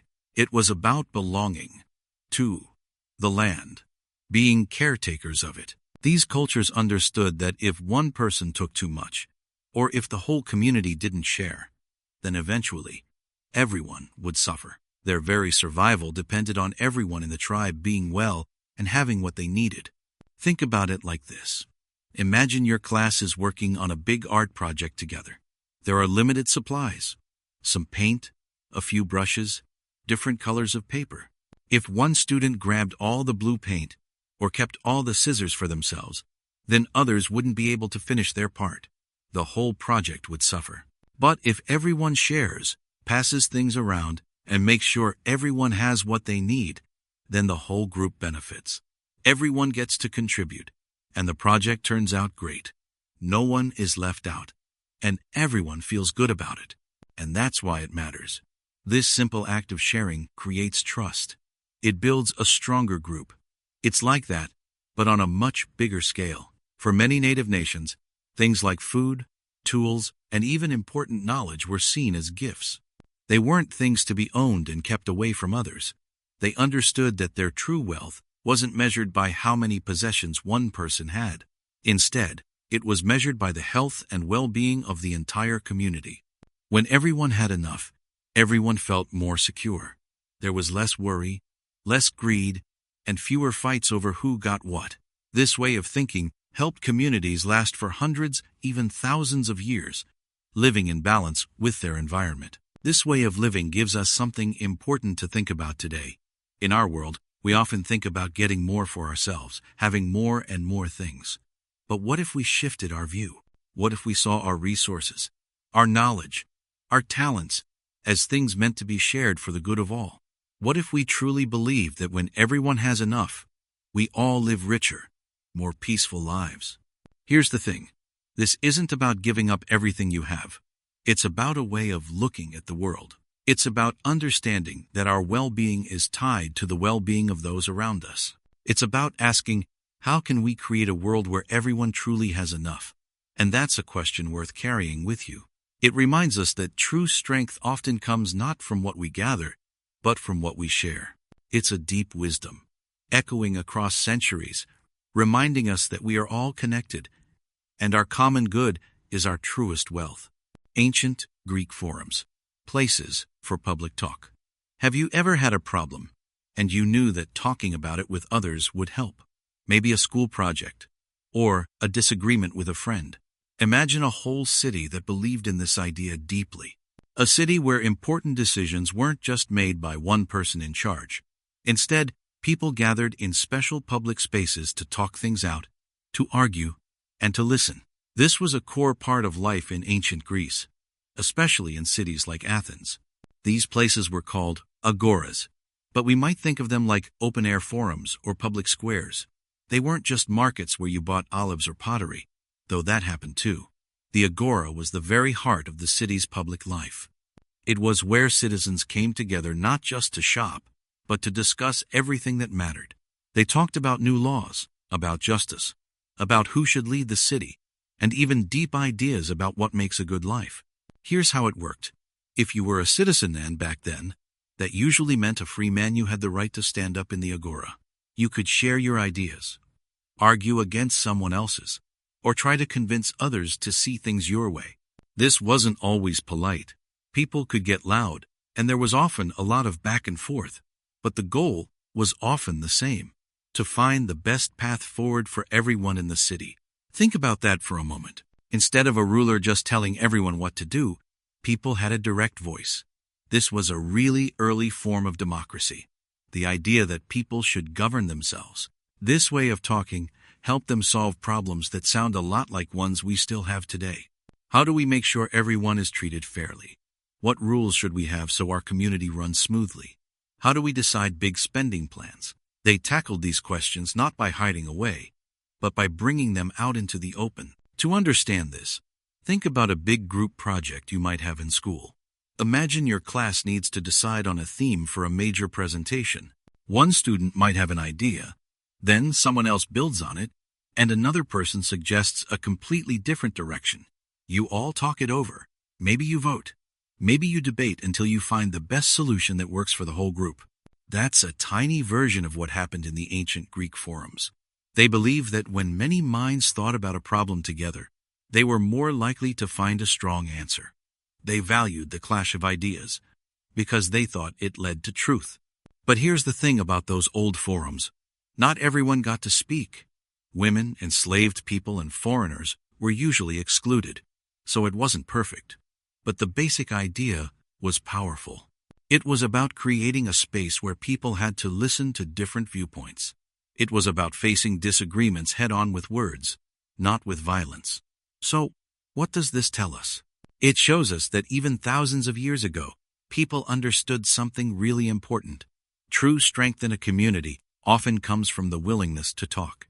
It comes from daring to put your ideas out there, and from being open to hearing someone else's. It reminds us that solving big problems, whether in a city, a school, or even just among friends, often begins with the brave act of speaking, and the even braver act of listening, truly listening, to each other. When we create spaces for open talk, we build stronger bonds and better futures, just as the ancient Greeks tried to do in their public squares. Benin art. Creating community spirit. Have you ever wondered what truly binds people together? What makes a group, a town, or even a whole kingdom feel like one strong family, even when they're very different? Sometimes the answer can be found in unexpected places, like in ancient works of art. Long ago, in a place we now call Nigeria, there was a powerful and wise kingdom named Benin. For centuries, the people of Benin created amazing art, especially beautiful sculptures made of bronze and ivory. These weren't just pretty things to look at, or fancy decorations for the wealthy.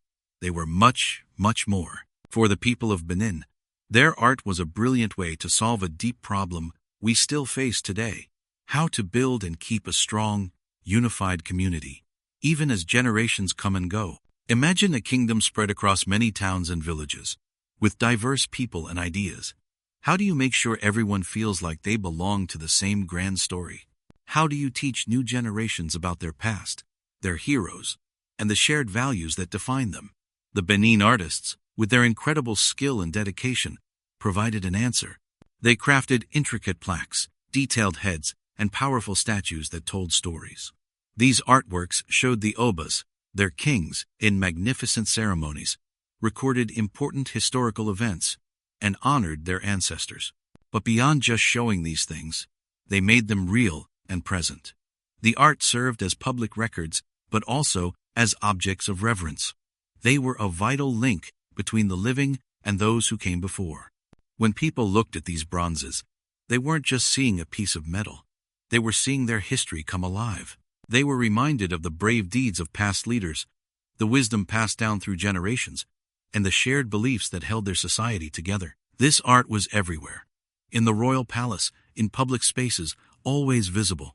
It became a kind of shared memory, a visual library that everyone in the kingdom could read and understand, regardless of where they lived or what their daily job was. It made people feel proud of who they were and deeply connected to everyone else in Benin. It fostered a profound sense of belonging, a feeling that they were all part of something much bigger than themselves, a continuous chain stretching back in time. Think about something in your own life that brings people together, that creates a feeling of us.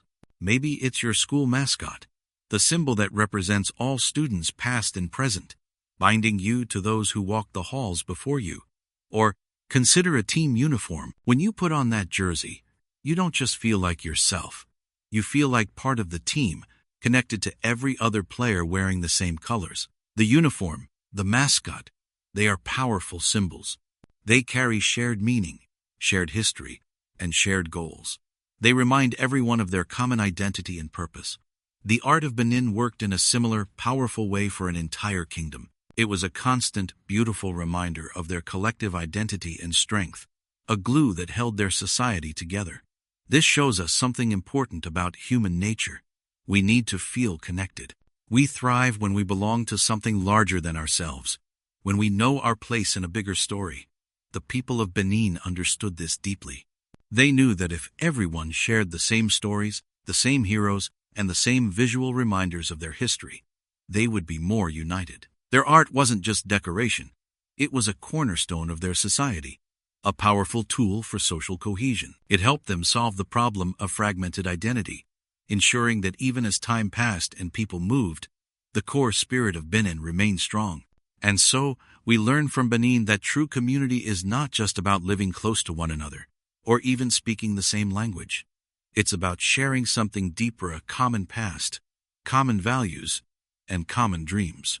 Art, in its quiet power, can be a beautiful way to weave these threads together, creating a tapestry of shared life that endures for centuries. It reminds us that even today, we can look to our shared culture, our shared stories, and the symbols that represent us to find our deepest connections and build a stronger, more understanding world, one heart at a time. Zapotec Scholars. Developing advanced writing. Have you ever tried to remember a really long story? One that someone told you many years ago? Or perhaps you've played a game where the rules were so complicated you wished someone had just written them down clearly. Here's the thing. Human memory is amazing. but it can also be a little bit fuzzy. Details change, parts get forgotten. For thousands of years, people mostly shared knowledge and stories by speaking them. But what if there was a way to make sure important things, like laws, history, or scientific discoveries, never got lost or changed? This was a huge challenge for ancient societies, and it's a problem the Zapotec people, who lived in what is now southern Mexico, quietly solved. Imagine a time before books, before even simple notes. Every idea, every bit of wisdom had to be carried in someone's mind. If that person forgot, or if they passed away, that knowledge could be gone forever. The Zapotec scholars understood this deep problem. They knew that for a society to grow and learn over centuries, it needed a way to keep its thoughts and discoveries safe, to pass them accurately from one generation to the next, like a hidden treasure. So, they developed one of the earliest writing systems in the Americas. This wasn't just drawing pictures of things. This was a system where symbols stood for sounds, ideas, and events. Think about how we write today. A letter T doesn't look like a table, but it makes a sound. Zapotec writing worked in a similar way, using glyphs, which are like carved symbols. They weren't just making art, they were capturing speech and thought. Here's why that matters. Imagine you and your friends are trying to plan a really big event, like a school fair. If you just talk about it, different people might remember different things. One person thinks the fair is on Friday, another thinks Saturday. But if you write down every decision, the date, the time, who does what, then everyone has a clear, unchanging record. The Zapotec people did this for their entire civilization. They carved their writing onto stone monuments, in their temples, and on their pottery. They recorded their kings' reigns, the dates of battles, and even observations of the stars. This wasn't just fancy decoration. It was how they kept track of their world. This advanced writing system allowed their society to become incredibly complex and organized. Their great city, Monte Alban, needed rules, records of taxes, and ways to manage its people. Writing provided the backbone for all of this. It allowed Zapotec scholars to build on the knowledge of those who came before them, without having to rediscover everything. It was like building a tower. Each new block, new knowledge, could be placed firmly on the blocks already laid, old knowledge recorded in writing. This meant their understanding of math, astronomy, and government could grow steadily over hundreds of years. Think about the most important things you've learned this year in school. How many of them came from a book, a document, or notes you wrote down? Without writing, all that information would rely on someone telling you, and then you telling someone else, and so on. It would be like a long game of telephone, where the original message gets distorted. Zapotec writing solved this ancient game of telephone for their entire culture. The quiet power of writing, first truly understood and developed by cultures like the Zapotec, is that it lets us speak to people across time. It allows a thought from 1,000 years ago to land softly in our minds today, clear and true. It shows us that one of the most powerful things a human can do is not just think, but find a way for those thoughts to live on, bridging the vast space between past, present, and future, like a whisper carried on a gentle, endless breeze. Minoan sailors, smart trading across the sea. Have you ever thought about how the things you use every day, like your phone, or even the food you eat, get to you? They often travel from far away, sometimes across oceans. It's not a new idea.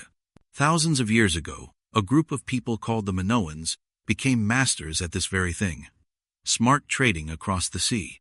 The Minoans lived on an island called Crete, a beautiful place in the middle of the Mediterranean Sea. Being on an island meant they had limited resources. They couldn't grow every type of food, nor find all the metals for tools or the special stones for carving. So, they looked outward, to the vast blue water. They saw the sea not as a barrier, but as a highway, a path to other lands and other people. What made their trading smart? It wasn't just about selling things for the highest price, like a quick garage sale. It was about building strong, lasting relationships with people from other lands. Imagine you need wood to build houses, or copper for sturdy tools, but your island doesn't have much. You find people on another island or faraway coast who have these things in abundance. In return, the Minoans had valuable goods, precious olive oil, fine wines, beautiful pottery, and incredibly skilled craftspeople who made amazing jewelry and art.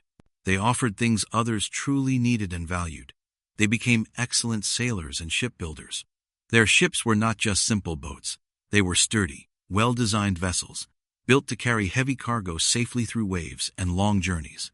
They learned the currents and winds of the sea, becoming masters of navigation.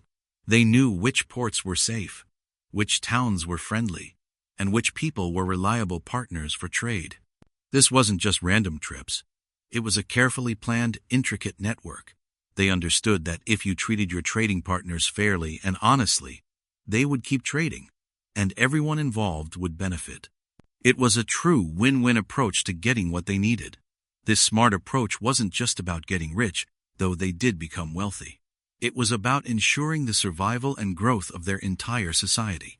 By trading peacefully, they brought new ideas, new materials, and new technologies back to Crete. Think about it. When you exchange goods, you also exchange knowledge, designs, and ways of doing things. They learned from the Egyptians, the people of the Middle East, and other Mediterranean cultures. In turn, others learned from them. This constant flow of goods, skills, and ideas helped their unique culture bloom. Their magnificent palaces, vibrant frescoes, and comfortable way of life were all supported by this vast, sophisticated network of trade. It allowed them to specialize, to focus their energy on what they did best, knowing they could get other necessities through trade. Their way of life was largely peaceful, a sharp contrast to some empires that grew by conquering their neighbors. The Minoans thrived by connecting with others through mutual benefit, not by force.